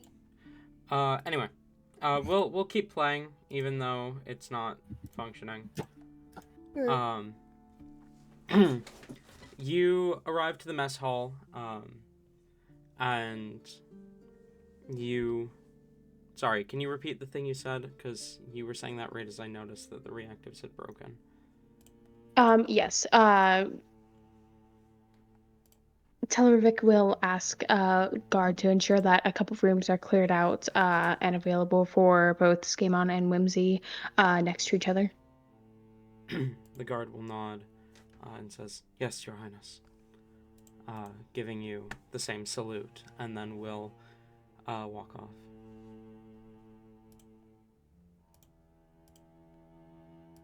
All right, so let's find something for you to eat. And leading him to a table. Is it like everything laid out kind of like a more so like buffet style? I'm sure like there's only just now starting to be food brought out and everything since mealtime's not quite yet. How is this set up? Food's just being brought out. It is definitely set up more like a buffet. Okay. Most of the reactives have been fixed. Mine is still broken. The rest of you are here, though. Oh, there I am. But yeah, it's a buffet style. There's a little bit of everything. And though we're still a little bit out from mealtime at this point, some people have begun to come in to get first picks. Though you would probably be the first to approach the buffet. Be careful of that. That I think would be too hot and spicy for you. As you did mention earlier that you do not like more hotter temperament things. And as he says that, he's pointing to what looked to be kind of like a pile of rocks.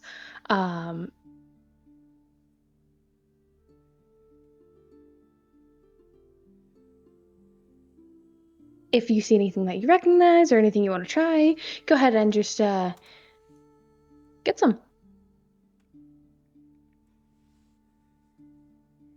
Whimsy grins at the pile of rocks, just like how quaint.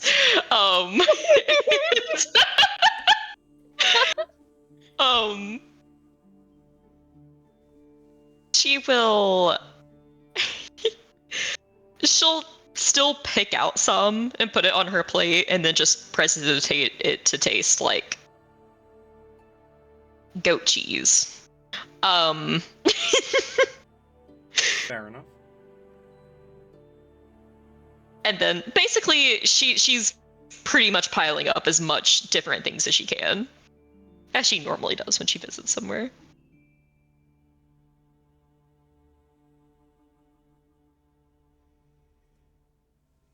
Fair enough. How about Skemon? Yeah, but there we go. Scamon is kind of going through and will like hesitantly kind of like pick out a little bit of just kind of random cool looking things, I guess. He's not really paying attention to what he's grabbing. He's just making sure it's edible. And is more so focusing on like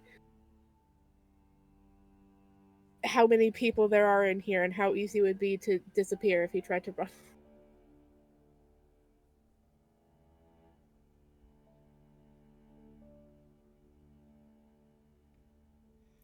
You're trying to take note of how easy it would be to flee this room? Yeah, to kind of like disappear into the crowd and leave unnoticed. Okay. There are 3 exits to this room. All of them fairly large. Right now there are not a lot of people, but people are beginning to filter in.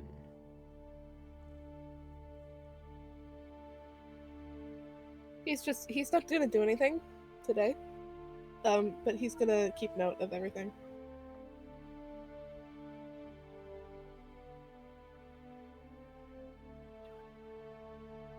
He also is, I feel like, at this point, when sitting down, he's actually gonna turn his phone off completely. Okay. Because yeah. That makes sense in my head, so we're gonna do that.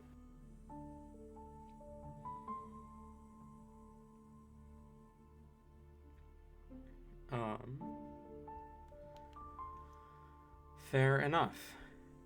As you... Scamon and Whimsy, the two of you... Scamon, are you getting food? Yes. Okay. That was part of his Yeah, thing. yeah, He was just kind of grabbing small things randomly, but not really paying attention to what he was grabbing. Okay. Sorry, As I long as was it's edible. flipping through my notes. No worries. As you guys get your food, Telravik, are you going after them to get food? Yeah, I imagine Teleric. Just he gets food, but he more so gets like not what he would typically get. He gets more so what he thinks would be more safe for them to kind of help, like in case they want to base their own plate off of his plate. Give them the opportunity to do so if they'd like. Okay. I feel okay. That's kind of cute, but I feel like both Skabon and Whimsy were just immediately doing their own thing. So there's Telly being like, let me do things that I might not normally grab, but I'm gonna do it just for the sake of these guys, just in case. Neither of them are paying attention to him. Oh, Whimsy still is. She's just doing her own thing still. Nothing wrong with that. And if he sees that they are grabbing anything that he thinks that might genuinely harm them, he would point it out and be like, maybe you might want to reconsider that, or explain why it could be a bad Honestly, thing. I feel like if there's something that you do that too, and that Skamon is like, I can take it. He just, like, dead fish grabs another one. It's like stares at you directly in the eyes and just grabs the second one.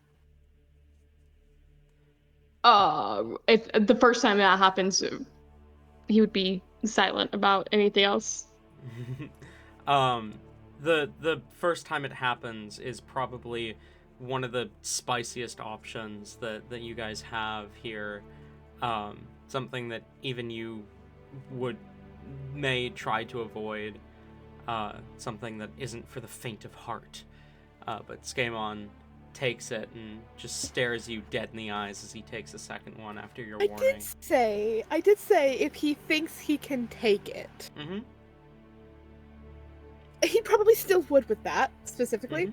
Mm-hmm. But if he could take it. Mm-hmm. If he thinks he can take it. I know what you said.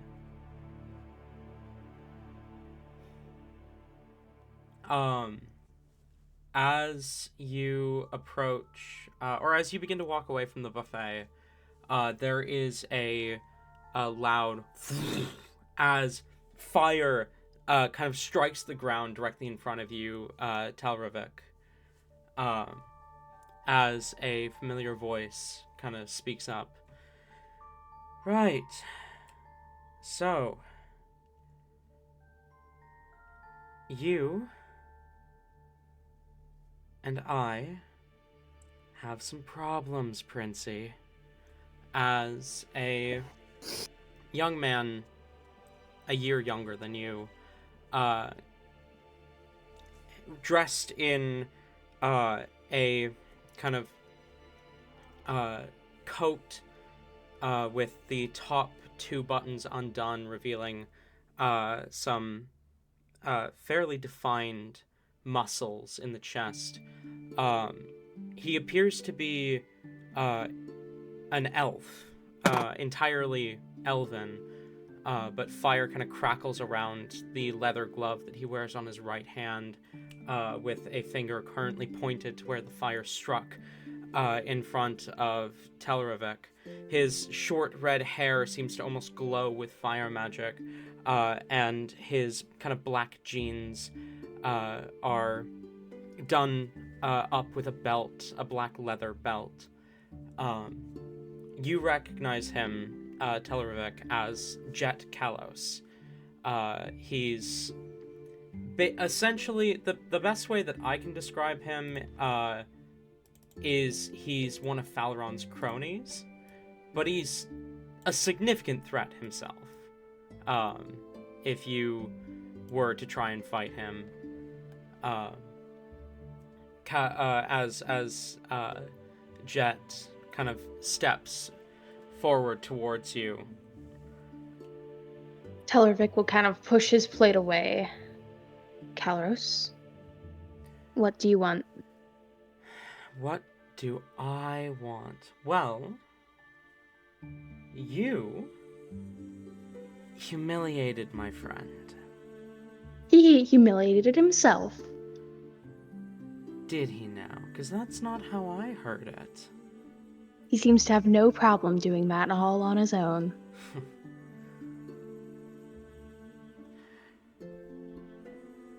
Well, Princey, either way, you are going to have to pay for what you did to him. We think they're flirting or fighting, Whimsy, because this could be either. It is loud enough that both of them can hear us. And who do you think you are? Huh? He's a pretty boy, so do we think they're fighting or flirting? Completely ignores him.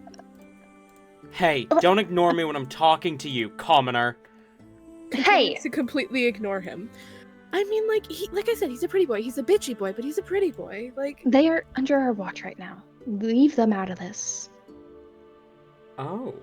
I don't know. I don't think he has the mental capacity to flirt. I think it's just aggression, like a little dog.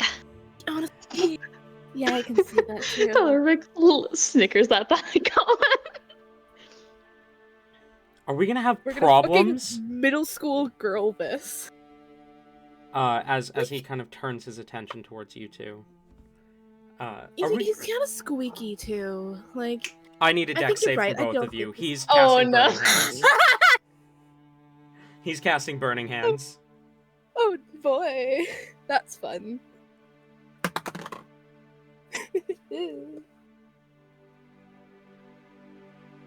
Oh, yippee.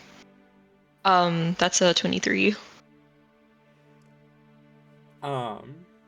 It's gonna be a 19 for me. Both of you save. And I have resistance to fire damage. No, you do not. Not to this. No, not to that. Damn. No. He overcomes resistance. Well, fuck me, I guess. That is 13 halved to 6 points of fire damage. As he waves his hand and this cone of flame extends over you. As he says, "Listen to me when I'm talking to you." You said, what have to... 13 halved to 6, since both of you 6. saved. Okay. Scammon kind of, like, pats his arm a little bit and continues to ignore him. All right. Telravik is going to go ahead and cast a Calm Emotions. Mainly targeting those. No, he's gonna leave. Seeing as how they're not provoking anything, he's gonna leave Whimsy and Just on Scammon Jet? out of it. Yeah, I'll just just on Jet. put this here for your own. That Whimsy was ignoring until he dared to do that, and like she now is in the process of standing up, looking like she's going to kill him. Oh, okay. Then he's going to Calm Emotions on Whimsy as well, leaving Scammon out of it. Okay. That's a wisdom save? Oh yeah. I believe so. Yes. Let me double check.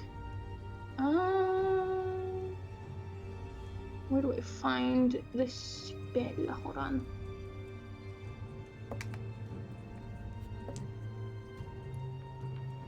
He...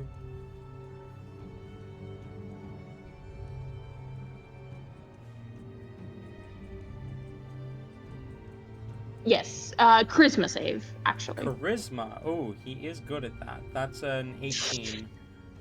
Fuck, that just saves. I'm realizing I shouldn't have even like initiative because Whimsy can't be affected by that anyway. She's a fae.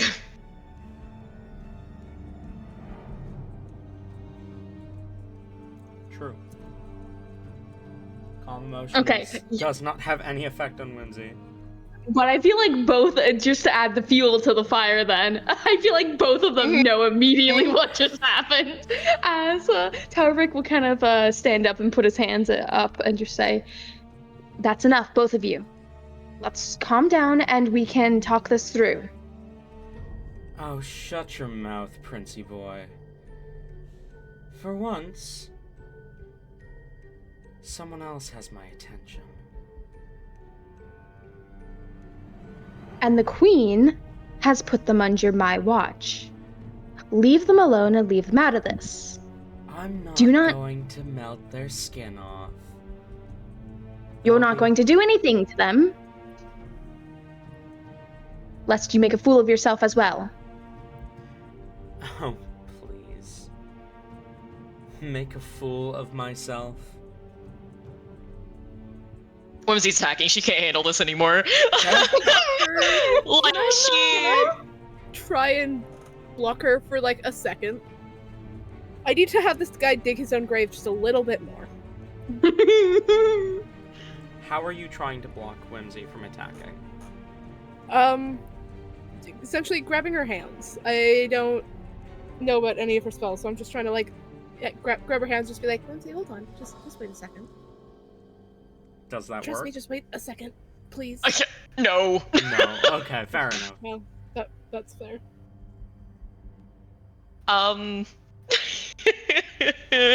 She does not. I mean, granted, we still haven't long rested from a big fucking battle. She's not doing great on spells, but You're back to full fuck health at it. least. Well, yeah.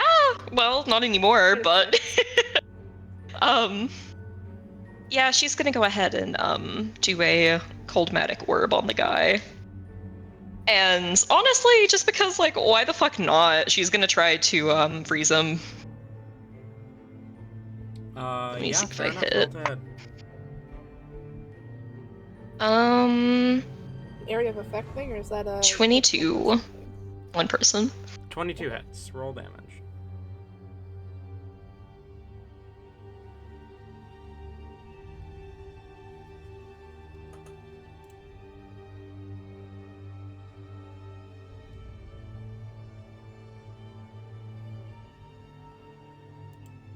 That's gonna be 30 cold damage and a con save.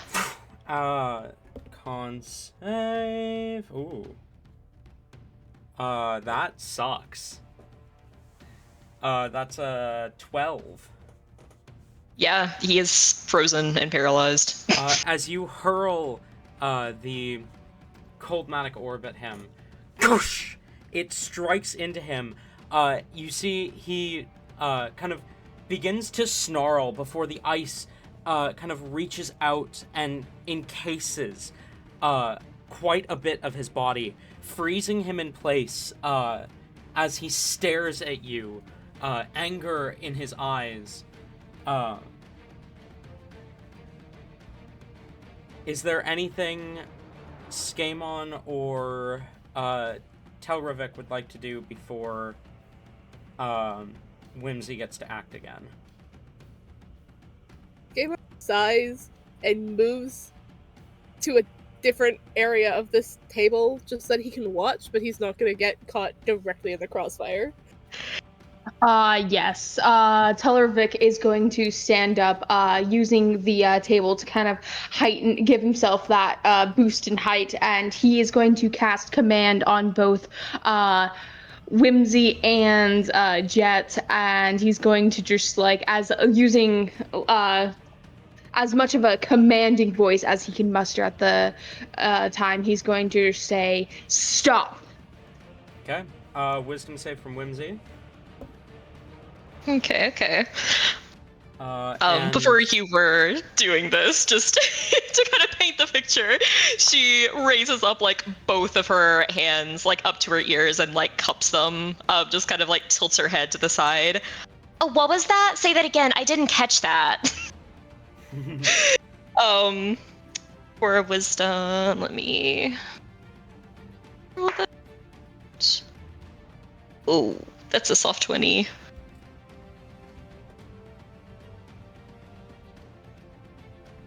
Does a 20 save? Yeah. 20 save. Oh, wait, sorry! I swear, hold on. I have a good. I do have a good stats and everything. It just sucks.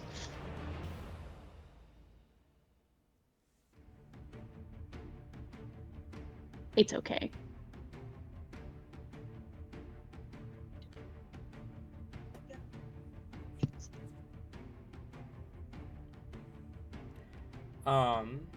Okay.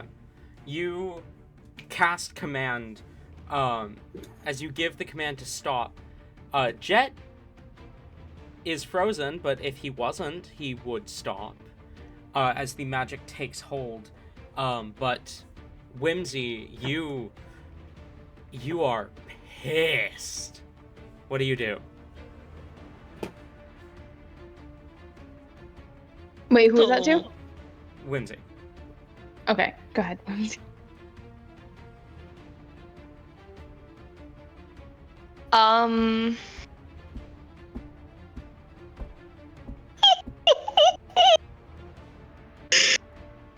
Oh my god, do I make this a terrible situation? Yes. You've definitely drawn the attention of the mess hall at this point. Oh my god. Gaemon just continues, like, putting the food in his mouth, watching.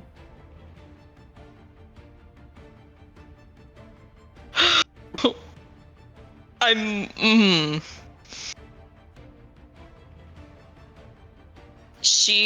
gonna spend a sorcery point to convert it to ice damage. She's casting Firestorm centered on this dude and is gonna try to just kill him outright. Oh my No, that's god. what you meant. Okay. How many saves is that? I mean, well, it's a dexterity. She's going to try to like kind of Right, he's paralyzed. He is, so that's an immediate fail. Okay.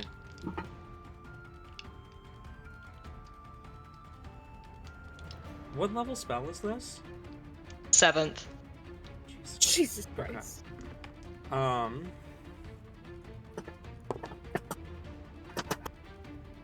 22. You attempt to cast the spell as the magic curls off your hand. A voice booms through the mess hall. Enough!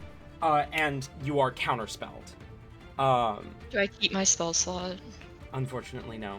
Counterspell still expends the spell slot. God damn it. I should have known you wouldn't let me do that. Yeah. Yeah. As the voice booms, your attentions all kind of turn to the man who shouted it. Telravik, you recognize him as High General Firechild. He is one of the oldest warriors and one of the strongest within this plane. And the only reason he's here and not on the battlefield is because of a recent injury. But he stands, the kind of clicking of his now metallic leg as he takes a few steps, kind of sort of stumbling. You see he's got pale skin, long red hair, a pair of massive horns. His hands, his arms are covered in red scales, and his hands end in talons. He has a pair of red wings that unfurl behind him, that almost seem to light a flame as the words echo from his mouth, and a long red-scaled tail kind of swishes behind him, as he says, "If you are going to fight, take it out of the mess hall." It takes Telravik just a couple seconds to recognize just exactly who this is, and upon realizing, he quickly scampers off the table and stands to the side. I am trying, as are many others, to eat in peace. I do not care if you are guests of the Arbiter, guests of our Queen. I do not care if you are guests of the Lord of Flame himself. This is not a space for fighting. Kalos! Might My want to tell that to your chambers little underling now. with ice in his ears. Yeah, there you go. There you go. Yeah, get out of here. Get out of here. Bye-bye. Whimsy, please stop. Please. And you, his attention shifts to you, Whimsy.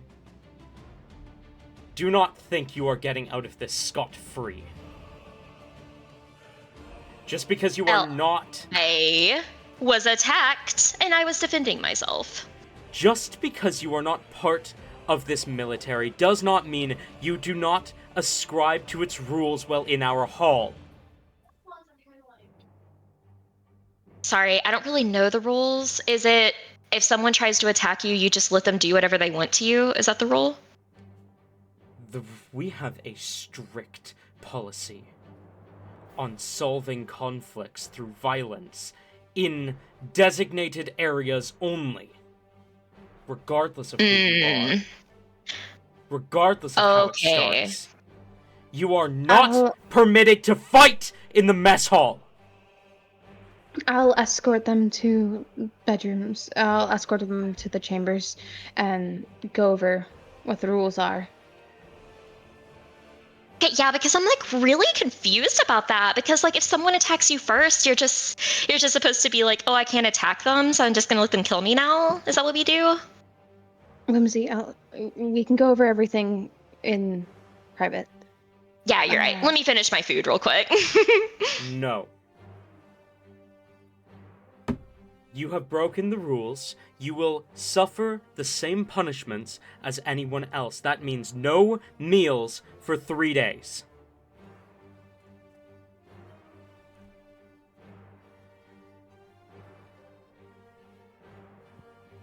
Come on, let's go. She just throws her head back and fucking laughs. Oh no. Oh my goodness! This is... Okay, yeah, Telly, let's talk about this in private. This is just oh, I need a moment to regain myself.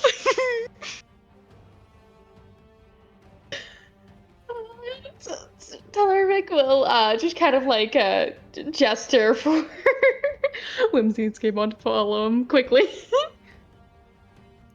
I'm not even 100% sure where he is going, but he will look for the guard that he sent earlier and ensure that they did get the room set up, Okay. or at least direct someone to. Probably along the same path. You find the guard pretty quickly. It actually looks like he was making his way towards you as he kind of relaxes and then gives you a salute and says, Prince Telravik, the rooms have been arranged for our guests. Splendid. Which ones did you end up getting? The two at the end of the hall. Thank you. That'll be all. Resume your post. He nods and quickly begins to make his way back to where you had first seen him. All right, and making sure that both Whimsy and Skaemon are following, he will lead them to... Go ahead. Okay, I was thinking, because he's just kind of up and left right away. I'm thinking here, because Skaemon purposely moved away from the fight as to not be involved. I was watching Whimsy get yelled at. It was funny. Trying to think of what he would have done. He probably would have followed, but, like, walked along the other, like, going around the room and whatnot. Just try to stay as out of sight as possible and not be looped in with Whimsy.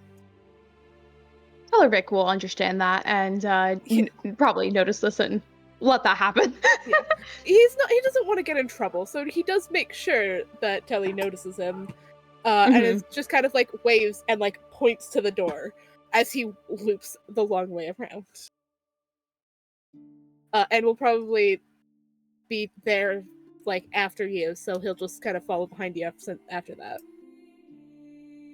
He is very poorly trying to stifle laughter the second we leave the room, though.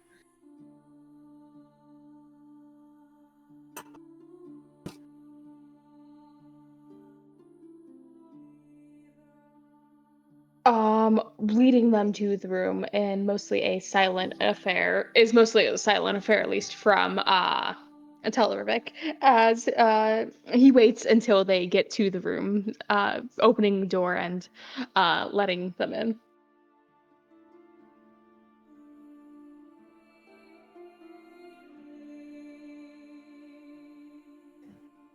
All right, Come on inside, Telly. We had to like talk and you had to explain all the rules and stuff, right? Right. I'm sorry you guys got wrapped up in that, but you were making snide remarks, and so no form of conflict should have been made within the hall. We do have designated areas where you can go at it should you need to express yourself in that way. I'll see what I can do. That's so understandable. But like, what about the person who initiates it? Like, generally, to my understanding, if one person breaks the rules, then like they're the ones who's to be like executed and dead, and not the person defending themselves, right?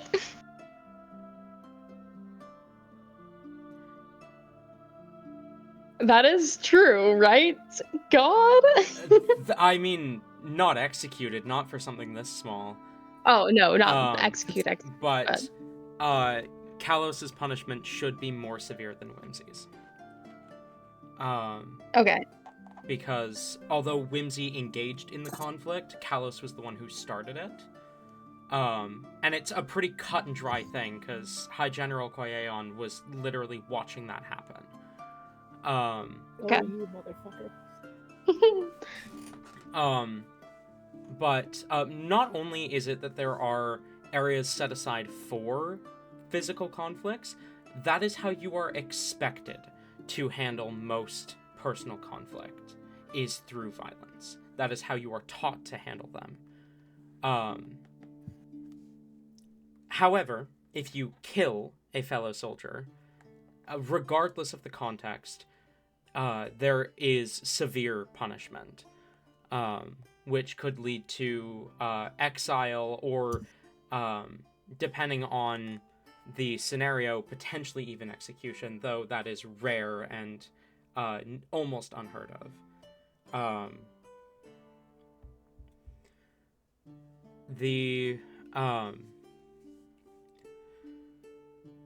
But you are expected to at least fight to solve personal conflicts, as it is deemed as a form of training, as well as just a way to solve these conflicts.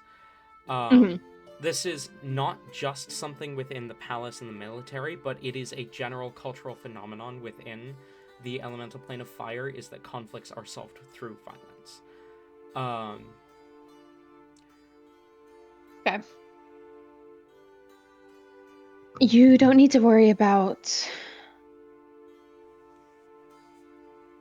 Oh gosh.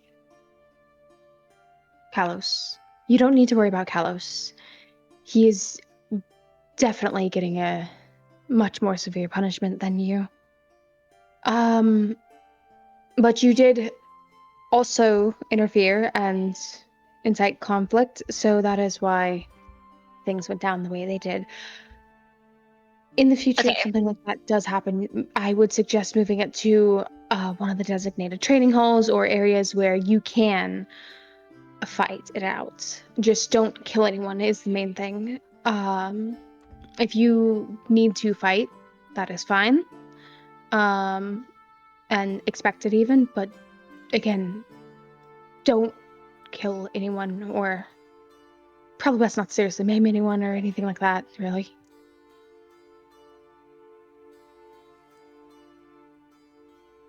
He didn't seem to like you.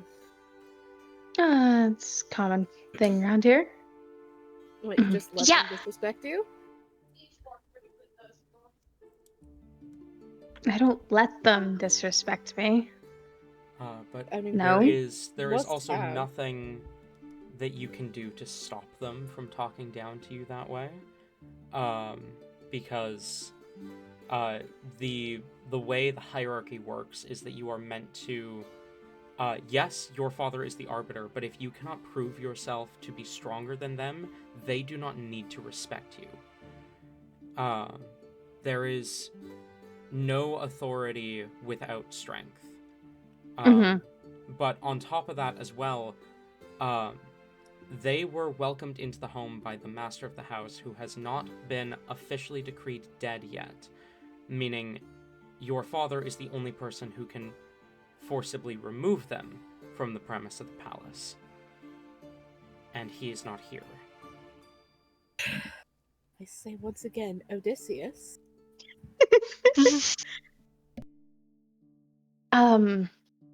It's not that. It's just until I prove myself, which I have not, until it is deserved, I guess you could say. Oh, this is a fucked up system. Yeah, that's fucking awful. You're the prince. Like, that kind of I'm means still in that training, they... so... Yeah, I'm all for earning the respect instead of demanding it based on a title. But there is still a level of, humane respect that they're not doing. do what I want, but I would not be that fucking bitchy to go up to someone I don't know and start shit like that bad. Like that is like I would not even do that. We have our differences, and we've attempted to settle them in the past. It did not turn out well. It is why I am still in training, and why I need to remain in training. Dude, you don't need to be training for anything but to get the fuck out of here. You're like too good for this place. Like genuinely, like everyone here is an asshole but you. I find myself agreeing with Whimsy very often, but I'm very much agreeing with Whimsy right now. This is... Honestly, it's just gonna kill you.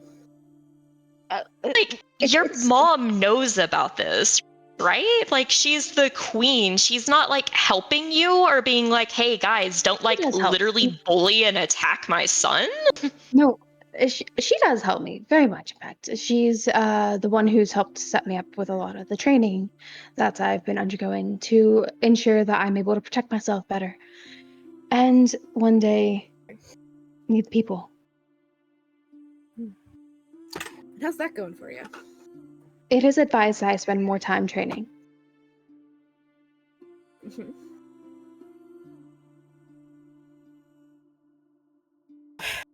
Parents are why if supposed you- to protect their kids, not just be like, oh, train so you can protect yourself without any help from me whatsoever. Like, that's like. It is due to their names and titles, among many other things, that I am protected. They've stepped in, well, my mother has stepped in for me many times when I've needed it. She's a good mother. I love her dearly, and this is the way our society works. I understand it might be different for you all, but that is why, if you have any tips or tricks or anything, I believe you wanted to show me what you could do. I would be willing to learn from outside sources. Once we leave this area, I am not coming back here under any circumstances again. This place fucking sucks. No offense. to Dude, you, this but place is fucking awful. Like.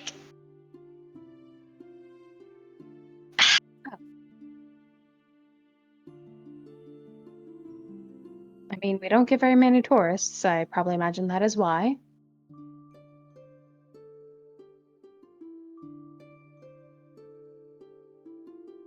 Telly, like, Yeah. seriously consider, like, genuinely, if you do leave with us, like, I'm not opposed to, like, helping train you and stuff. And, like, I'll definitely protect you. You deserve better than this. This place is awful. This is my home, and one day I must step up and help protect them.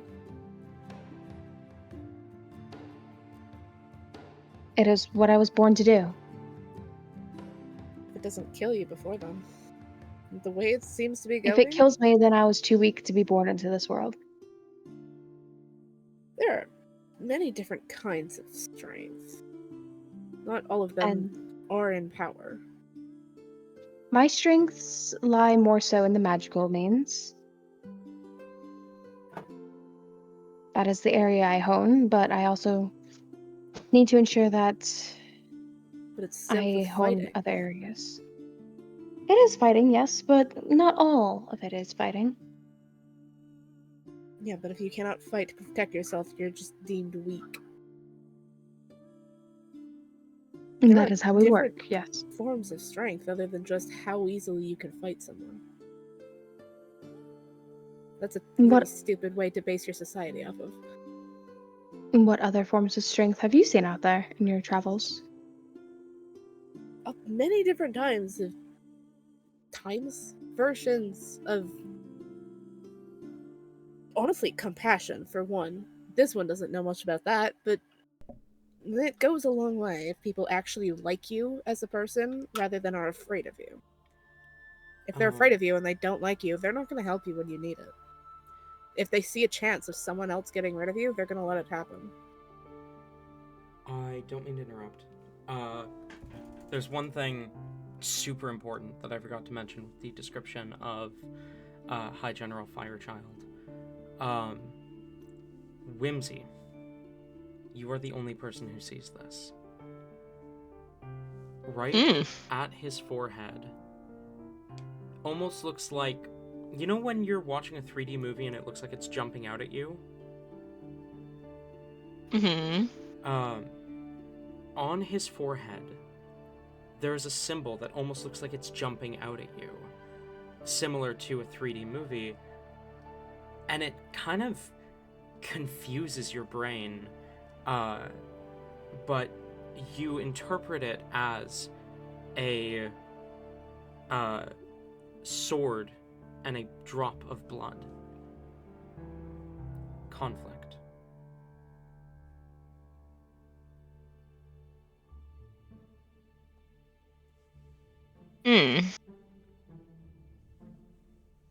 This isn't one that we've seen before, is it? No. Technically, we haven't seen any of them before. Well, okay. Yeah, that's that. Yeah, okay. Yeah, you're right. You're true. You're true. You're true. Conflict or violence or something along those lines. Okay.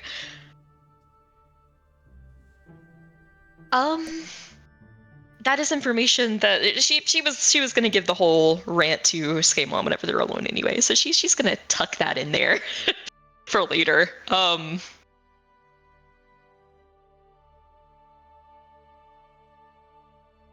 Anyways, she kind of raises a hand a little bit. Anyways, you said that you wanted to see like some of my magic, right? I'm a little tired, so I don't have like a ton right now. But I could still show you a thing or two. Oh, of course. Just whatever you want. No pressure or anything.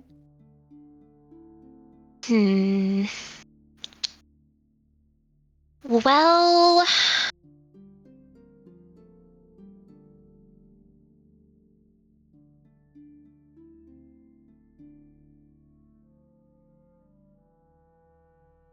the room real quick. Oh, sorry, what? Like step out, like go outside in the hall for just a moment. Okay. And a bit hesitant to leave them completely out of sight. He'll kind of look over Skymon, look back to Whimsy before stepping out. Keep an Skymon, you ear out too. though, for anything. Oh. Me too? Okay, honestly, everyone, let's just go in the hallway. Oh, alright. Do you need space for this? I need you guys to be out. And once everyone is, she kind of turns around and she's going to cast an ice ball into her room. God. Okay, fair enough. Are you hoping to drop the temperature or just be angry for a minute? Kinda both. Okay. Well, as the ice ball goes off, ice clings to everything in the room, and then immediately melts and evaporates from the heat. You succeed in humidifying the room, and I guess reducing the temperature a little bit temporarily. She is like kind of like preparing for a race takeoff. She does like kind of build up to it a little bit, like motioning for Telly to like come near, and then as soon as she lets it off, like she almost like pushes him forward. Quick, before it melts, touch it. And he will, like, without really much thought, just like put his entire hand to touch it. You have never felt anything this cold. But it's gone in a moment. Like, it almost What was hurts how that? cold it is. He'll shake his hand a little bit and like go to wipe off it, just to like make sure everything's completely working and not harmed in any way. What was that? It's ice. Have you? Oh my goodness. Wait a freaking second. Do you guys? The literal fire plane. What ice is? Okay. Wait a second. Do you guys like? Do you just drink your drinks hot all the time? Do you not have iced drinks? No, we don't add ice to our drinks. You do know what ice is, though. It's another vile concept from the elemental plane of Earth. That is just further reason why you have to be at war with them. Oh no! At war for the concept of ice. Well, you know, it's not like you're going to war because of the ice, but it's just another piece of hay on the stack. Okay. Those vile ice suckers. My then God. I imagine he would have a different reaction to it being ice. That was ice? You've heard it's like super deadly, super dangerous, would kill you by a touch. Why You would you? fucking touch it? But you're not dead, so this must not be as strong ice as they have over there. Or maybe it's just because this plane is so good it gets rid of all the evil ice super quickly before it can kill you. It's probably the second one. Whimsy, you cannot cast that magic here. If anyone else sees you or finds out.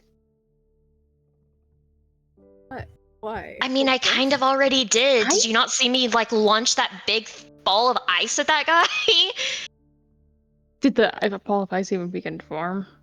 Really? I That's mean, kind the of spell. spell. I mean, he was still cold damage, so. No, the chromatic orb still hit and did cold damage and even froze him for a moment. So like Whimsy did like display ice magic before she was stopped. Whimsy, the people we're at war with, they use ice. I mean, yeah, that tracks.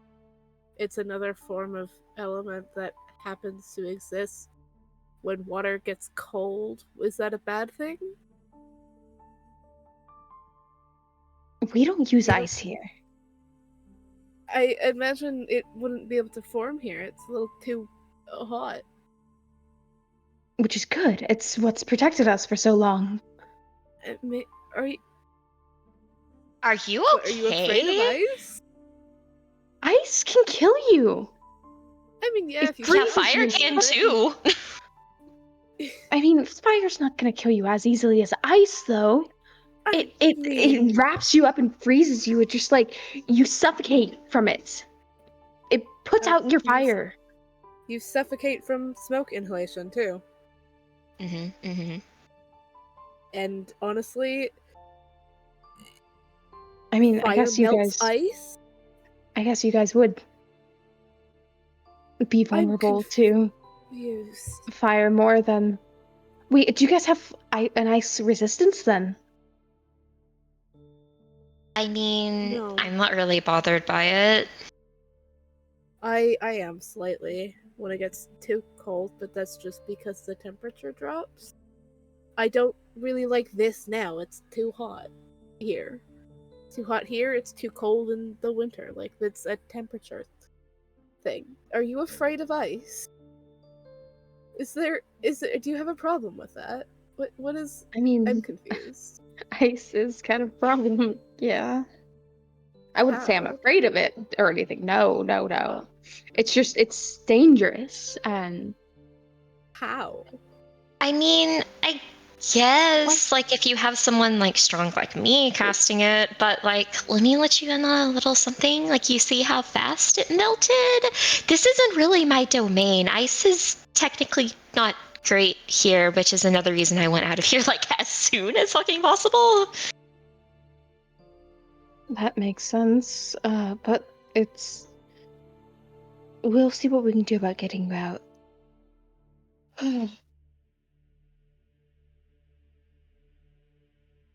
Do you... Is all your magic based in ice, then? Yeah. So you're like the opposite of me, then? Pretty much.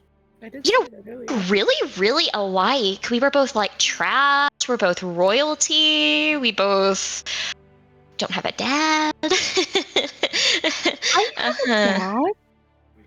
My dad is just at war right now. I very much have my dad. Wait, have you ever met him? Here with a healthy with a healthy family dynamic. This is. Schema looks back and forth between the two royals, technically. You would think otherwise, but no, apparently I'm the one here with the healthiest family dynamic. This is... My family dynamic is very healthy. Yeah. They, let you get beat up and abused by people. So healthy. Mm-hmm. Has he ever met his father? Like, technically? I mean, You were like Technically. 3 months old when your father left for war. Yo, they're the same for real. Oh my god. Like 2, 3, maybe 4, somewhere in there. You were, yeah. I mean, you have no memories of him. You've seen paintings of him everywhere, but And then with full confidence today, Telravik is going to say, I have met my father before, yes. Before he went off to war, And he how was long ago was my mother. that? About 20 years ago. So in other words, no, How not really. old are you? 20 years. Literally. So in other words, no, not really. I don't remember him, no. But I did meet him. And my mother tells me he is a very wonderful leader. Face is like genuinely softening right now, like a lot. Like she looks like she's looking at like like she is determined to save this man now. Like there is like it's a me for real moment. Like You're My looking mother at is him like he's a hurt puppy. yes, exactly. Like she needs to Good. save him from this situation. My mother's been sure to tell me many of the great stories my father has done, his deeds, and I one day hope to even hold a candle to his amount of greatness. If you want to hold a candle, then stand up. Game Do your on. thing. It's game on. I try.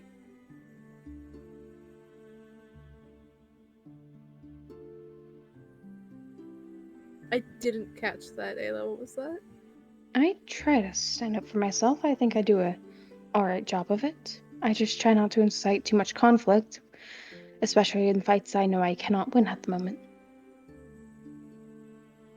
Your problem is more of you are not necessarily a I will stand on my own fighter, more of a I need those around me. Because there's also strength in numbers, especially when it comes to a support, like a caster. Well, most casters.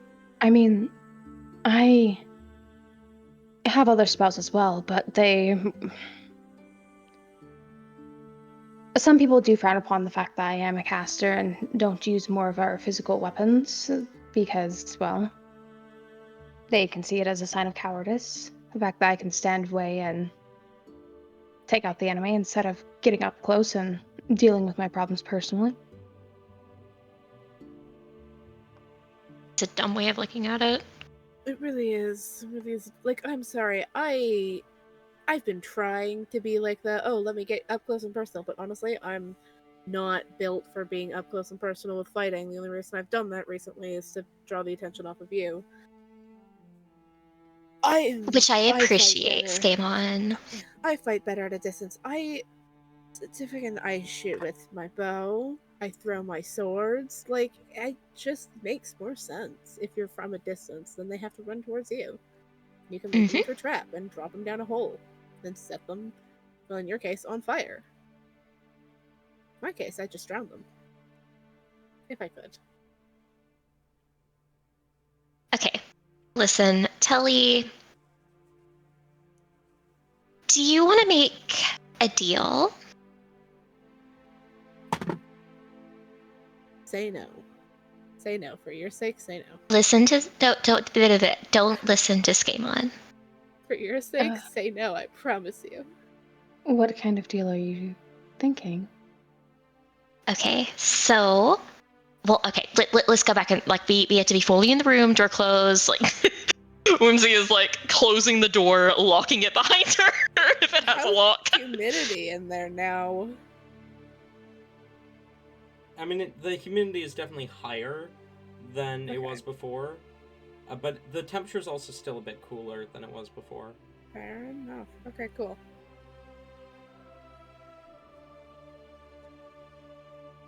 So you're part of the bargain, part of the deal, whatever you want to call it, is that you help us escape from here as soon as possible.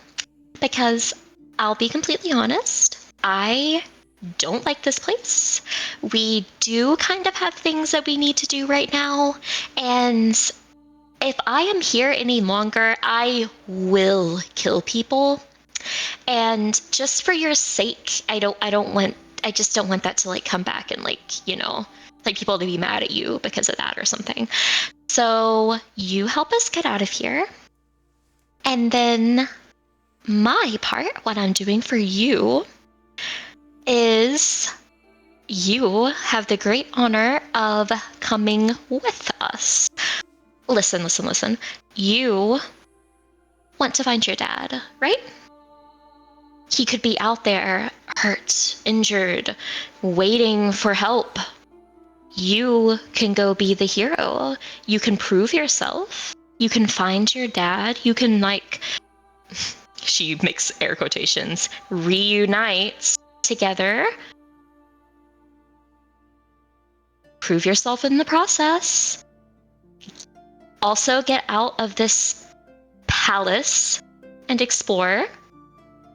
I deal in magic too. Maybe I can show you a thing or two along the way. And we can all go together and help rescue your dad. Rescue my dad? Mm-hmm. My father, he doesn't need rescuing. Honey, he's missing. If he's missing, it's probably because he can't get back here at the moment, which means he probably needs help. He might need help.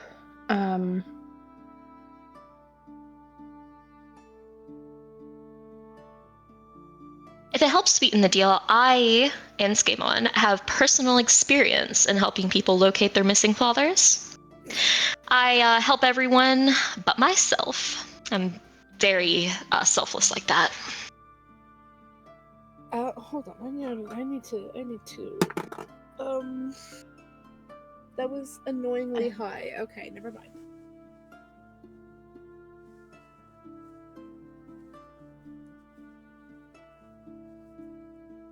Fuck it, I don't care. Skemon starts, snickering behind you, Whimsy.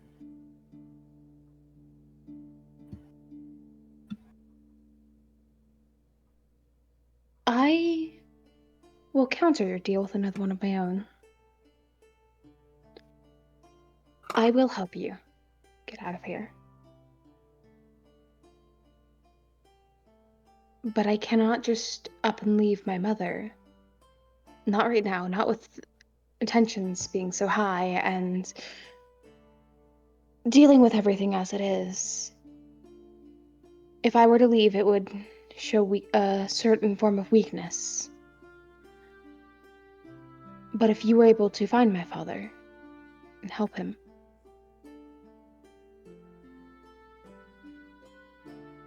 then that would be amazing. And help my family more than you might know. So if I help you escape and get out of here, would you be able to look for my father?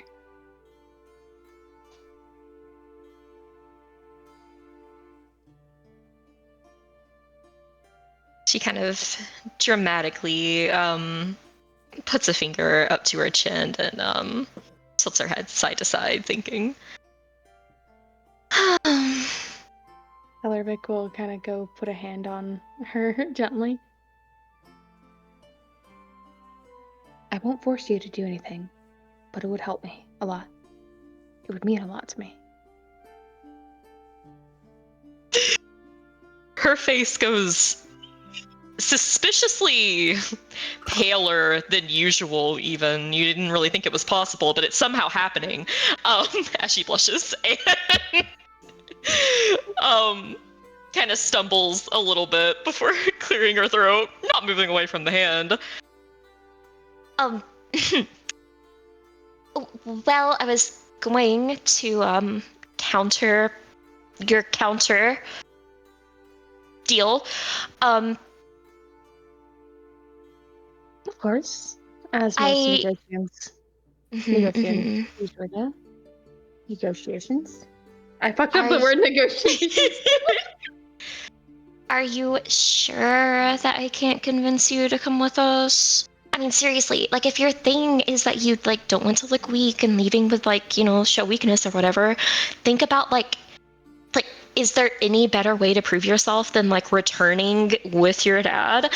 Listen, I like you quite a bit, truly. I'm not just saying that. So I would be willing to give you the credit for that, just because, like, it seems like it would help you a lot in this situation. But, like, if you're not with us, I can't really give you the credit. But if you're with us, I can.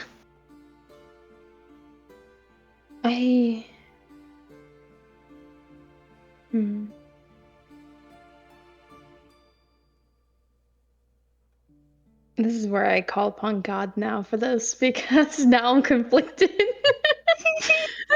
You, What are current state affairs here looking like? well, tensions are rising with the rumors that the reports regarding Arbiter Agamemnos are false and that he is actually deceased on the battlefield, and people are just covering up his death, growing more and more prominent, and some people, like Falron or Kalos, getting more bold. Tensions are rising, and there's clear intent for at least some people are beginning to clearly plot to supplant their own ruler in place of Agamemnos. And it doesn't help that you appear to be weak when compared to other potential candidates. Literally anyone else? However, you could make all of the tensions, all of the rumors go away by bringing your father home.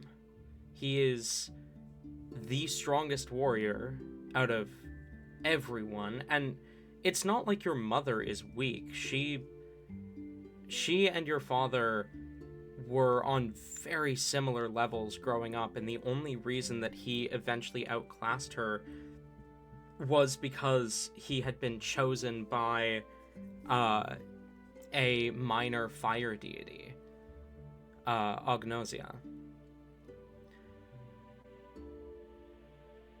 No, hang on, I think Agnosia was your grandfather. What was the fire deity's name? Give me half a second. That's really fucking funny. Is he my grandfather or the fire deity? We'll never know. But give me a sec. No, Auxonia was the fire deity. Okay. Yeah, minor goddess of fire, Agnosia. Or Auxonia. Blech. Auxonia. No worries. So that's the only reason that your father ended up outclassing your mother. So it's not like she's weak by any means. She can handle herself, but there's a lot more, it every bit helps kind of thing. Yeah. Taking a moment to, like, turn his back to Skamon and Whimsy as he paces the room a little bit, Telravik will think, before coming to a stop and looking back to Whimsy. I understand where you're coming from, and it is a very good idea, in fact. Might I be able to get a little bit of time to think on it before taking you up on this offer? Whimsy's eyes basically glow with happiness, and her little goat tail starts to wag. She smiles and nods. Yes, absolutely. I mean, don't take too long because, but yeah, I was gonna take a nap anyways. I'm like super tired. We need to sleep. You definitely have time. All right. I would like to speak to my mother then before. Oh god, we're gonna get arrested. No. I would have to speak to her anyways to try to get you guys out of here. Besides, considering the differences in cultures as we've experienced, I don't think it's too wise to keep you in the more public areas anyways. Yeah. Oh god, we're gonna get arrested. You'll be fine, Skimon. You wanna bet? Well, I hope at least. Before you settle in to rest, is there anything else you might need? I'm not sure how you typically go about your sleeping habits. Are there special requirements you need? We in the same, like, sleeping in the same room, or do we have No, two different you have- rooms? So, like I said, the rooms are incredibly small. They're probably about the size of like a prison cell, but more private. Just like, and the beds are more comfortable as well than a prison cell. But it's literally it's just a bed, a wardrobe, and that's it. And then like some room to move around. Super small. So each of you have your own rooms, but you don't have a lot of space.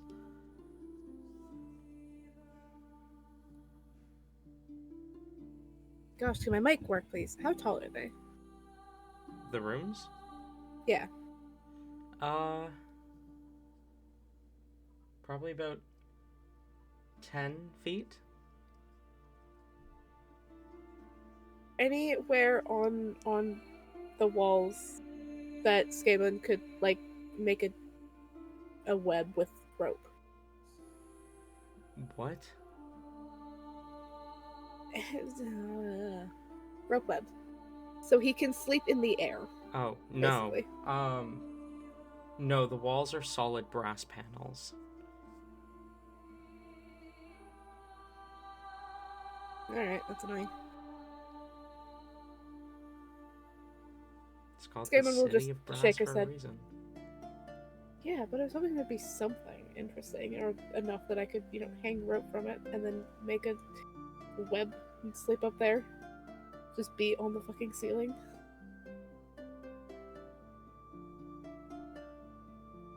In response to the question, Whimsy just kind of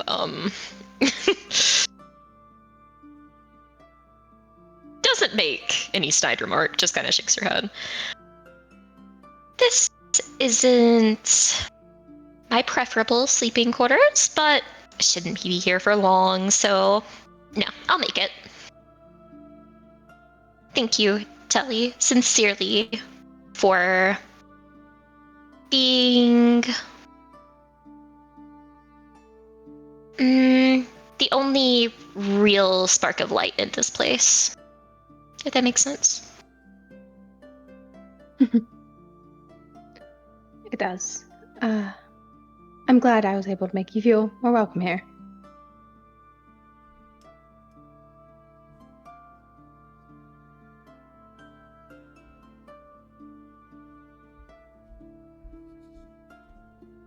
Well, rest well then. There's another room right next to yours on the left. So if you need, you both will have your own private area. But if you need anything else, just contact one of the guards outside. And I must be off now. Oh, real quick before you go, I mean, just because it'd be like a little bit easier than like, maybe contacting a guard or whatever. You have technology here. Do you have a number? You probably would have a phone, yeah.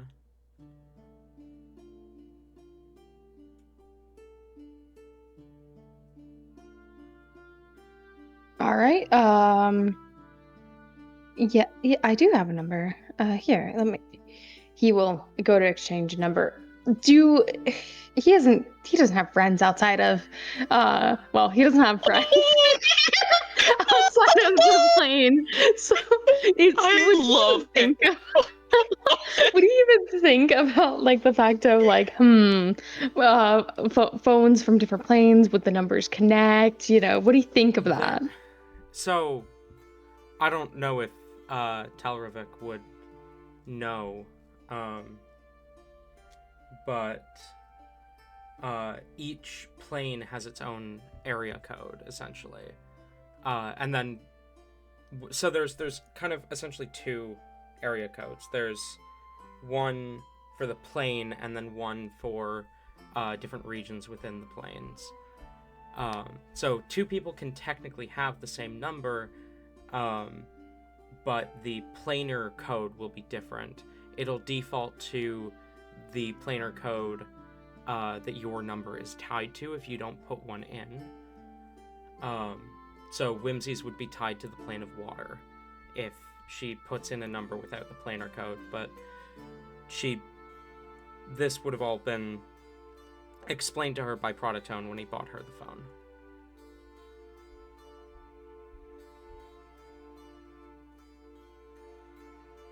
So Whimsy would know.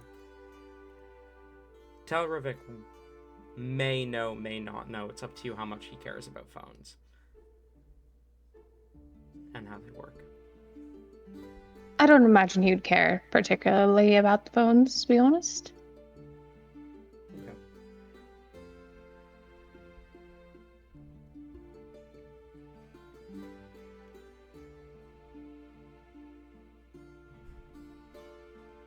As soon as she has the number, she will. I'm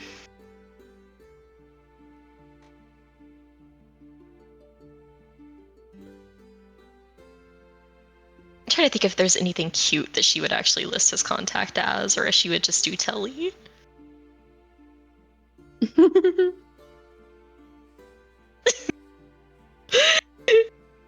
She's gonna take up multiple lines here and label him Prince Telly, the light of my life. That's Adorable. cute. Oh my god.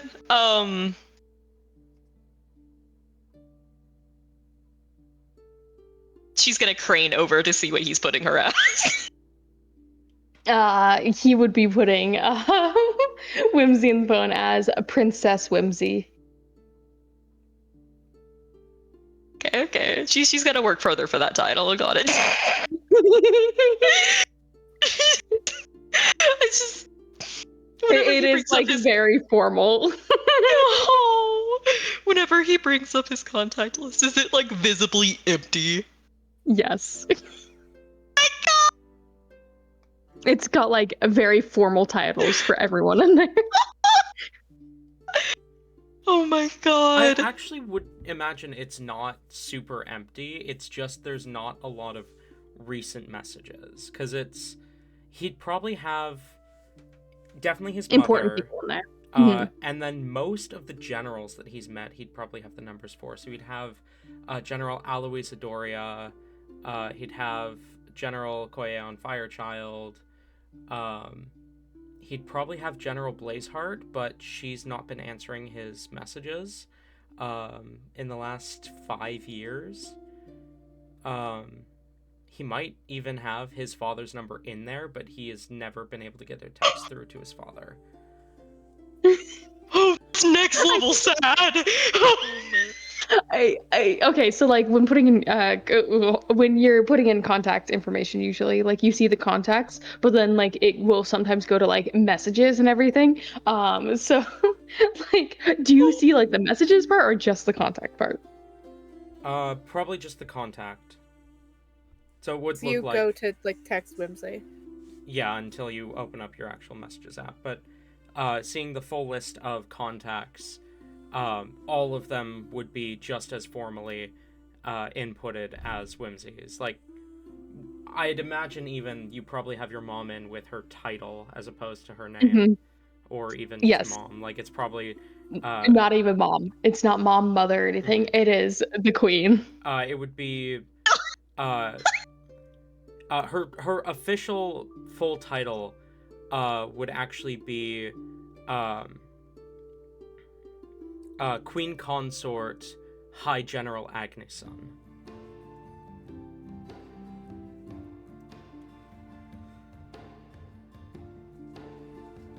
Okay. Wild. Because she earned the title of High General before she married your father. So it would be Queen Consort High General Agneson.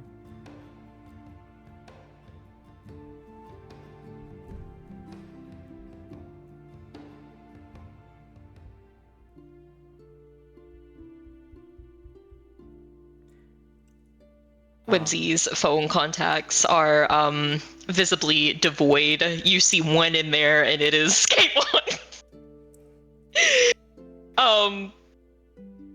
Who? Well, You also have Enyukai in there. Yeah. You would have Enyukai in there.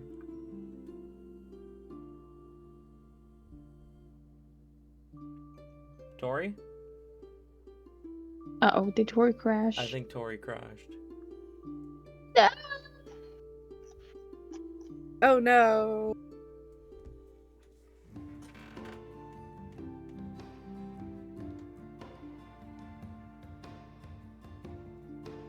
Oh, that is unfortunate.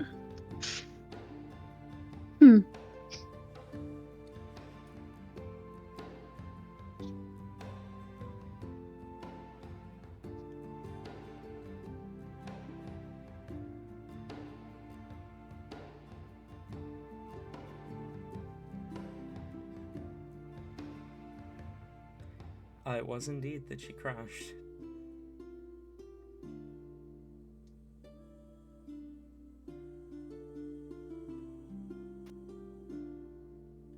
Go back. Welcome back. All right. What's the last thing you heard? You started talking, but we didn't really hear, like, anything you said. Cool. Her contacts are completely devoid except for one labeled husband, which I feel like you can probably put 2 and 2 together as Skeimon. You would also have... especially considering... You would also have Enyukai. Oh, yes! Oh my god, I forgot about that. Who, And then- left her on red. And then did you... Wait, left her on red. Did you delete Prototone's number? Wait, did he put himself as a contact? He did. Yeah, when he bought you your phone. Huh. Didn't you also send dick pics?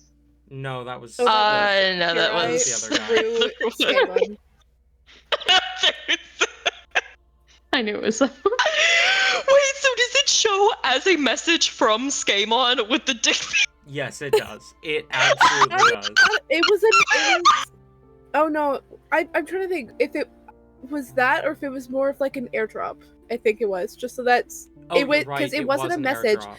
so that Yeah. Whimsy wouldn't have his number at that time. That's absolutely... You are totally correct. So, Yeah. And then it was removed. Actually, no, I don't think. No, it had to have been saved to his phone. So it was then removed from his phone entirely. God. Yep. Alright, so she has husband with a bunch of heart emojis. She has BFF Inyakai with a bunch of hearts. Oh, what would...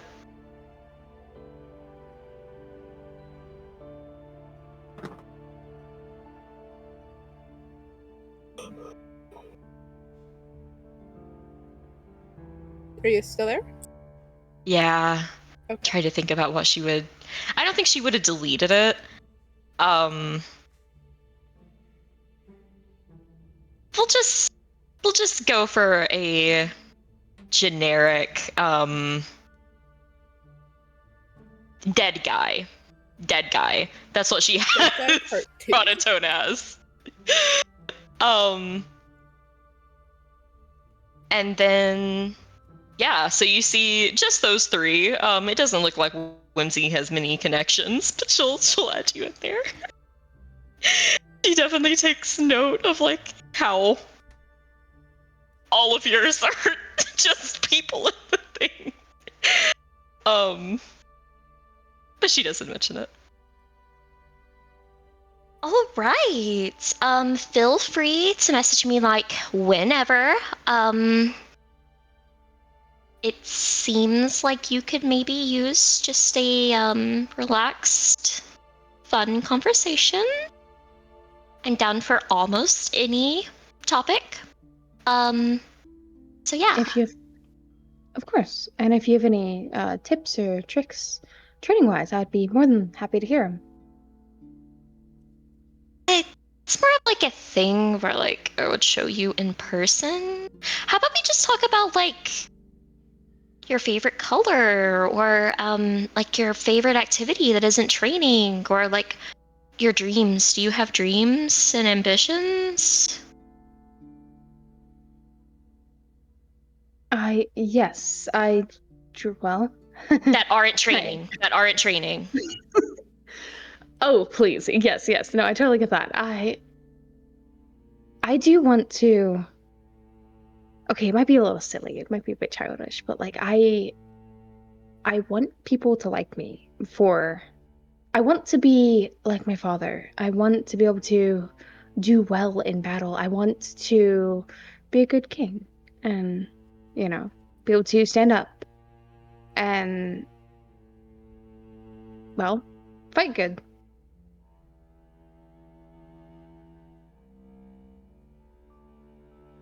Is like, she is looking at you like you are the most cute, innocent little pup she has ever seen, and like she cannot, like she is gonna like reach out and like just pat you on the head. This is new. This is new territory. You? Oh my goodness.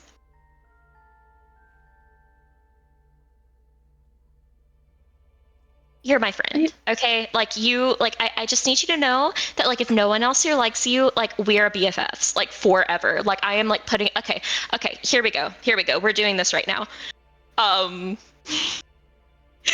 She's reaching up and biting one of her fingers and drawing a bit of blood. Okay, can you bleed? You can bleed, right? Oh no. His first thought is, oh my gosh, this is a ploy to get my blood. Everything has been a scam up until this point. It's just a ploy to get access to my blood. But taking a moment to just like rethink this through, dumb plan. You see Skamon put his head in his hands and he starts shaking his head. Well, do fire genocide technically bleed? I feel like it's more like a oozing. Yeah, it's more liquid. of like a fiery like lava like liquid that you Mm-hmm. ooze, but it's it's still your lifeblood. It's still your life force. I can lose some fuel and everything. It's blood in a sense, I guess. It's not made up of the same things, but it does similar things for both of us, I believe. And drawing some of that from his own hand, he'll kind of have his hand just there awkwardly.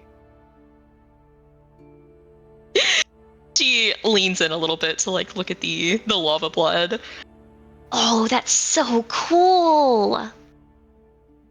Thanks. Not I actually quite. think it's the opposite of cool, though. Technically speaking, She raises her other hand up and gives like a giggle. Adorable. Okay. Well, mine is, I promise, it's blood, even though it looks like sparkly cum. It is blood. Okay. Now this. No. Never mind. You're good. Go, continue. Yeah. Okay, so this is what we do. Oh goodness, what was the exact pose that they did in that book? She like moves her hand in a bunch of different like positions. Okay, it's like this. Grab my hand, but keep your thumb up, like you're giving a thumbs up. Okay. A thumb sticking straight up, but like hand turned, still cupping the blood so it doesn't spill out. He'll like, I don't know, Lego hand towards Whimsy. Okay. Now, at the count of 3, we put our thumbs together and we say BFFs at the same time. And that like solidifies us across like all of the like cosmos and shit. Like everyone looks at us and they're like, oh my gosh, those two people are like tight, like together, like unstoppable duo, like partners Okay. kind of stuff. Is this like a contract? So this is like a contract of sorts. What exactly does this alliance entail? It entails that I think you're a really cool person, and I am not gonna fuck you over or like, Okay, it basically means like, let me let you in on a few things. I'm gonna rule the entire everything eventually, and like whenever I do and I take over this place, I am going to give you a little bit of independence, and like I'm gonna be nice to you, and I'm gonna be like, hey, like, what do you want to do, and stuff like that, instead of being like, okay, like, do what I want you to do, or I'm gonna kill you. Like, it means I see you, and I'm like, I like this person. They have earned my respect and a measure of independence. Okay. So on the count of 3, then. Yep. Are you counting? Am I counting? Skemon counting? Oh, Skemon could do it because it'd be like we're like being like ordained, like we're getting married, but I mean, I guess we're not like actually getting married, but and maybe this is the first step. Skemon, go ahead. Huh?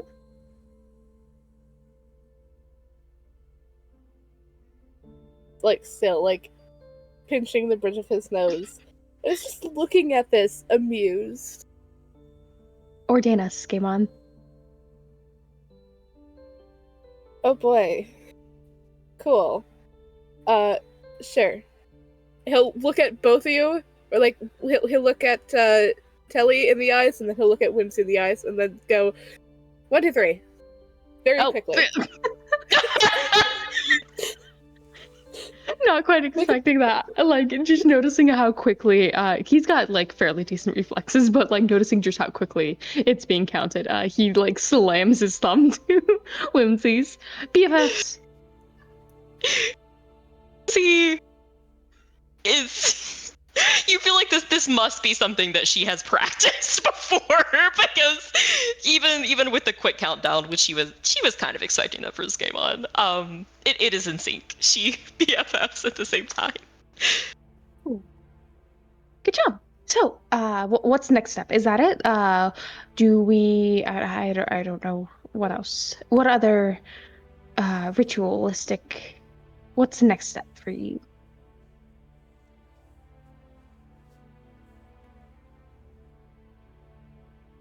Is he still holding the hand together, or has he like moved it away? No. Okay, perfect.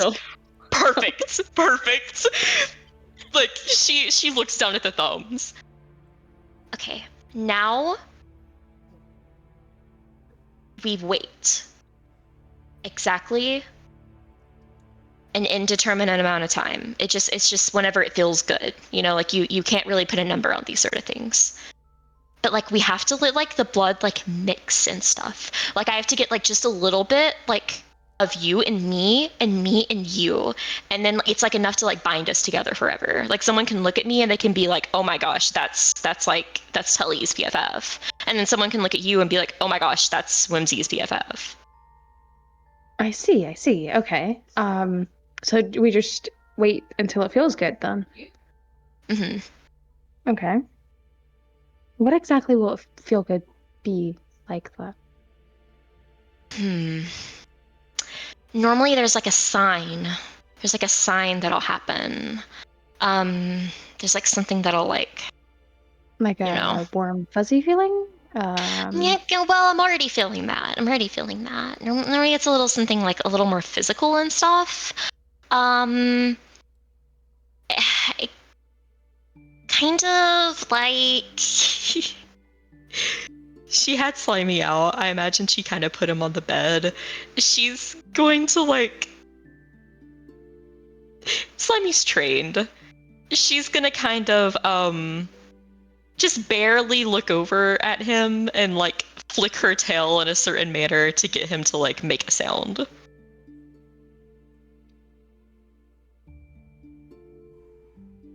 God, that's your slimy sound noise time. Slimy says that it's now. And Pulling them away then. She immediately pulls her hand away. Perfect. All right, now that that's done, I'm like so freaking tired. Oh, whenever I wake up, you'll sneak some food in here, right? I do have to eat. I like that 3-day shit. That was laughable. I can't go more than 3 hours without eating. Oh my! You can't. How long's it been? Since How that long have they been? interaction? Yeah, how long have they been in the castle? Like entirely? Probably. Hang on. How long have we been recording? Probably about 2.5 hours at this point. Oh. Do you need me to get you food before? Do you need me to get you food before you go to bed then? 3 hours is not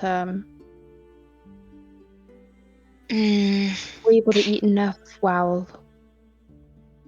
Yeah, that would be smart. That would be smart. I mean, I got a little bit of it in before, that whole situation happened. But yeah, if you could just like leave some, just like, put it like, yeah, that'd be great. That'd be great. It won't be the best, but I'll see what I can do about getting you some extra rations. Oh my goodness, you call them rations. That's so cute. That's food. Sorry. No. You call it whatever makes you comfortable, sweetie. Alrighty. Well, I am at least gonna lay down because, like, oh my goodness, it's been a day. Okay. Sleep well, Whimsy. You choose, come on. I hope you both have a wonderful rest. Have the guards get me if you need anything. And I'll see what I can do about the food situation for you. Yep. Wait, what did you just say? What did you just call him? Princey. I feel like he goes to leave, but then locks in on that name, and it's not a good freeze that he does. Right. I'm off Whimsy then. literally slaps Skamon's shoulder.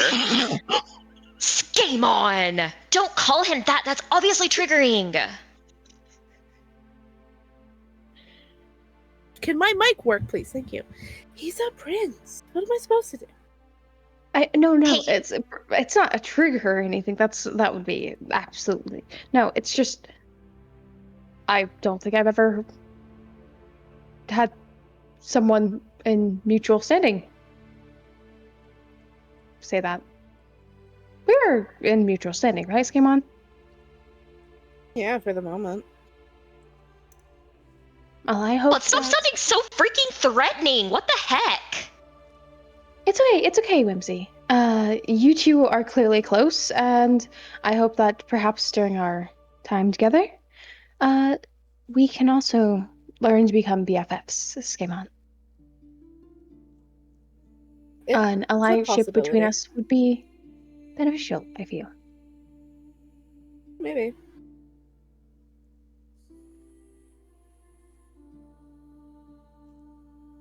Well, good night. Good night. Lee. She kisses her hand and blows him a kiss. That's not a no. Okay, I don't think he quite knows what to do with that gesture. So he'll awkwardly just wave and smile before closing the door. You broke him. As you close the door, you are immediately greeted with a familiar face. This man is human, entirely so, but he has proven himself time and time again. Pale skin, kind of dark red eyes, a overcoat, and kind of tight-fitting pants and combat boots, and a massive glaive that he carries on his back. This is General Alois Adoria. He is the mastermind behind the ABS bots, which have turned the tide of this war. Sentient AI droids in humanoid shape who wield a weapon that is fully functional in both this plane and the plane of Earth, an airburst strike rifle, which are inspired by the designs of firearms from the elemental plane of Earth and the material plane, but instead of using gunpowder, they use air compression chambers, so they can be wielded in the plane of fire. Alois smiles, but the smile doesn't meet his eyes, as he says, Telravik, your mother wanted me to send you to meet her. Alpha returned, meaning prisoners are here, and she wants to fill you in on the report. Of course, I'll make my way right over. Thank you. And he will hurry along to go meet with his mother. You hurry along as Alois wanders away. As you make your way into the war room, you see your mother staring at a map of the two planes. You see the little pieces that represent your army are pushed beyond the first two cities of the elemental plane of Earth. And there's a mark on the map that had been a prisoner camp the last time you'd seen this. Are we alone in this room? It is just the two of you. Okay. She's removed the mark for the prisoner camp, but she has not placed it as captured. As of now, the area where the prisoner camp is not marked as being controlled by either side of the war, as she stares at it. Her eyes, closing the door behind him. Oh, her go eyes ahead. flit up to you as you enter, closing. She gestures for you to close the door, which you were already in the process of doing by the sounds of it. Mom?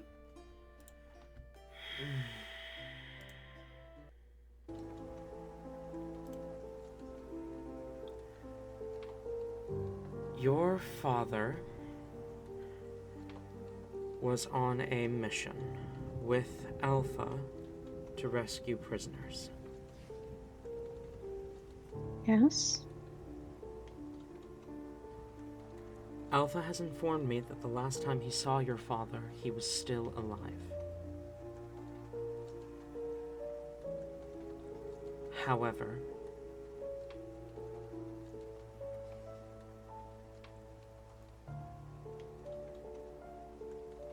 your father did not return with the prisoners. He was not with them when they crossed over the border into the plane of fire. According to Alpha, your father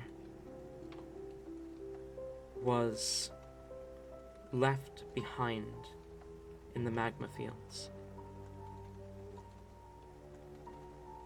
It is Allied territory.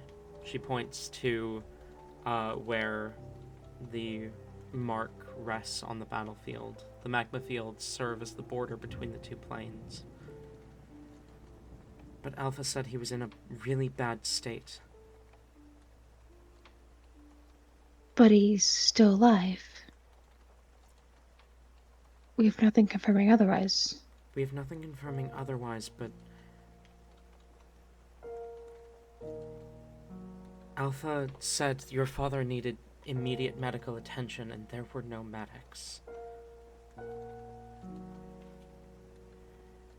I'm not going to announce your father as dead until I see his body for myself,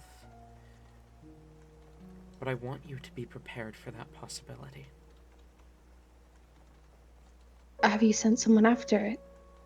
After him? I have sent as many people as I can. I've even armed General Firechild. He wasn't supposed to go back to active duty for another month, but this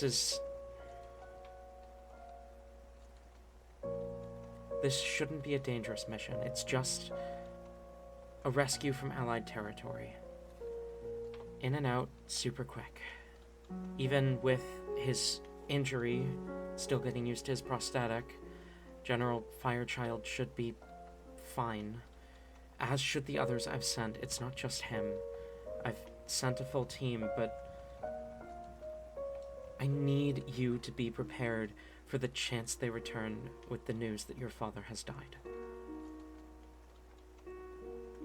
Okay.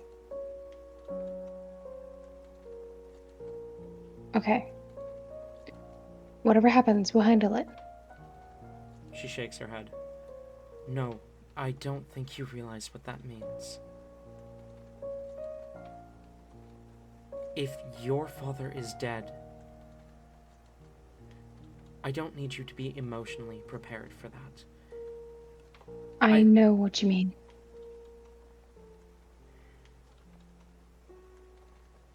If your father is dead, you become the Arbiter. And people will come for the position. People are going to come for your head. They think you're weak.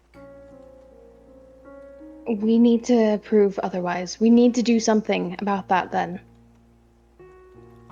Let me go. Let you go? What do you mean? Let me do the retrieval. Let me go on the retrieval mission. She stares at you for a long moment, then shakes her head. Just hear me out. Half the reason they think I'm so weak is because I've never left these walls. I've lived here my entire life. I've never been on a mission. I've never gone out there and proven myself. This war has killed people 7 times as strong as you are. It has taken the lives of my father, your grandfather, and now potentially your father. The last war we had with these monsters took the head of the first being of flame. This isn't some game. This isn't some storybook. There's a reason you are confined to these halls. Because I need to be sure that you are ready for this. I am not about to lose my husband, my father, my father-in-law, and my son all to the same damn war. Mother, I understand that, but how can I prove myself? How can I show the others that I am worthy of holding this title if I am not given the chance to prove myself? How do you want me to show them that I deserve the respect? There's a contemplation in her eyes as she stares at you.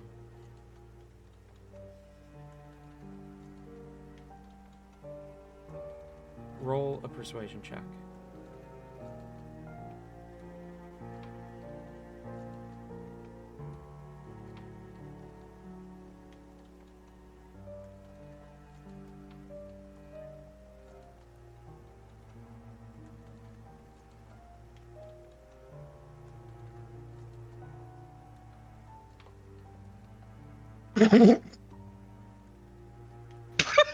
That sound, oh god.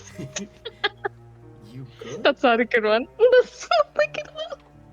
That's a 9. 9.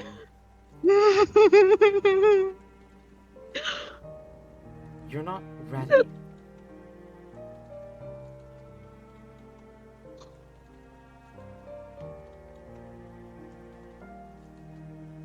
You aren't strong enough. You're not ready.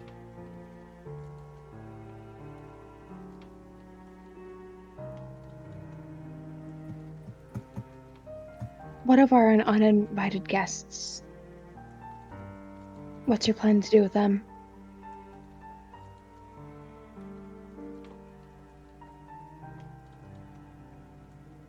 I'm not sure. I don't trust them yet. Have you heard of the incident in the mess hall yet? I have. They may be more To be fair, trouble than they're worth. I think it's not wise to keep them within these walls. I do think it's probably best we let them be on their way. It was clearly an accident, them showing up here. They have no means of business with either side of the war. They are complete outsiders here. And they have their own quest to do. Their own mission Okay. to accomplish.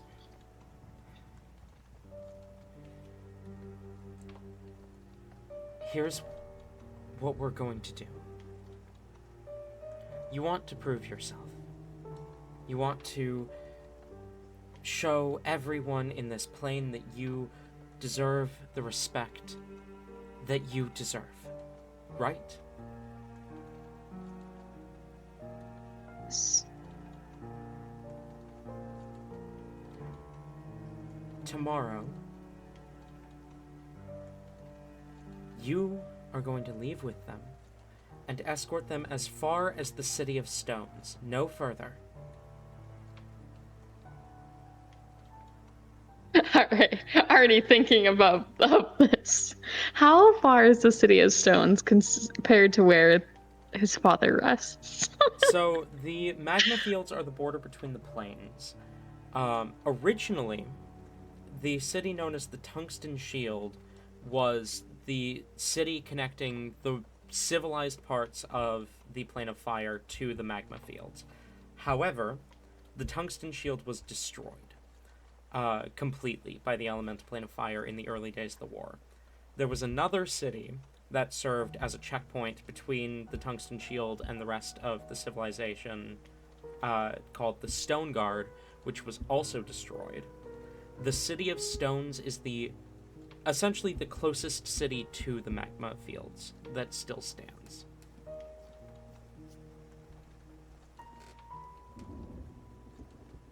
Okay.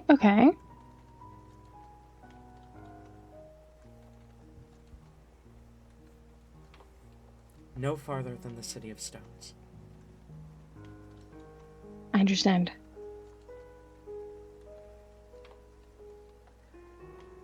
You will be the only escort. People are going to know who you are as you travel through the Steel Guard, the City of Iron, the Emblem of Flames, and the Fire Crossing. But it will still be up to you to earn their respect however you see fit. Through diplomacy or strength, you are going to meet with the leaders of each of those cities as you pass through them.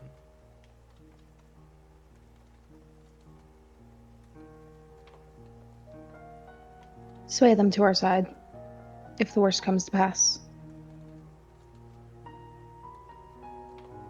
ensure they believe in you. General Firechild will meet you in the City of Stones.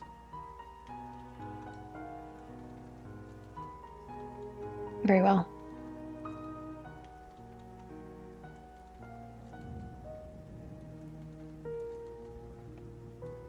I'll make you proud, Mother. You always do, my Firestorm. Go show everyone else why. And He will. Oh, go ahead. And that's where we're going to end today's session. We droned on a little longer than I meant to, but I suppose this chapter was just a little longer than previous ones. Thank you all for coming. Thank you all for listening. And I will see you all next time. Goodbye for now, my friends.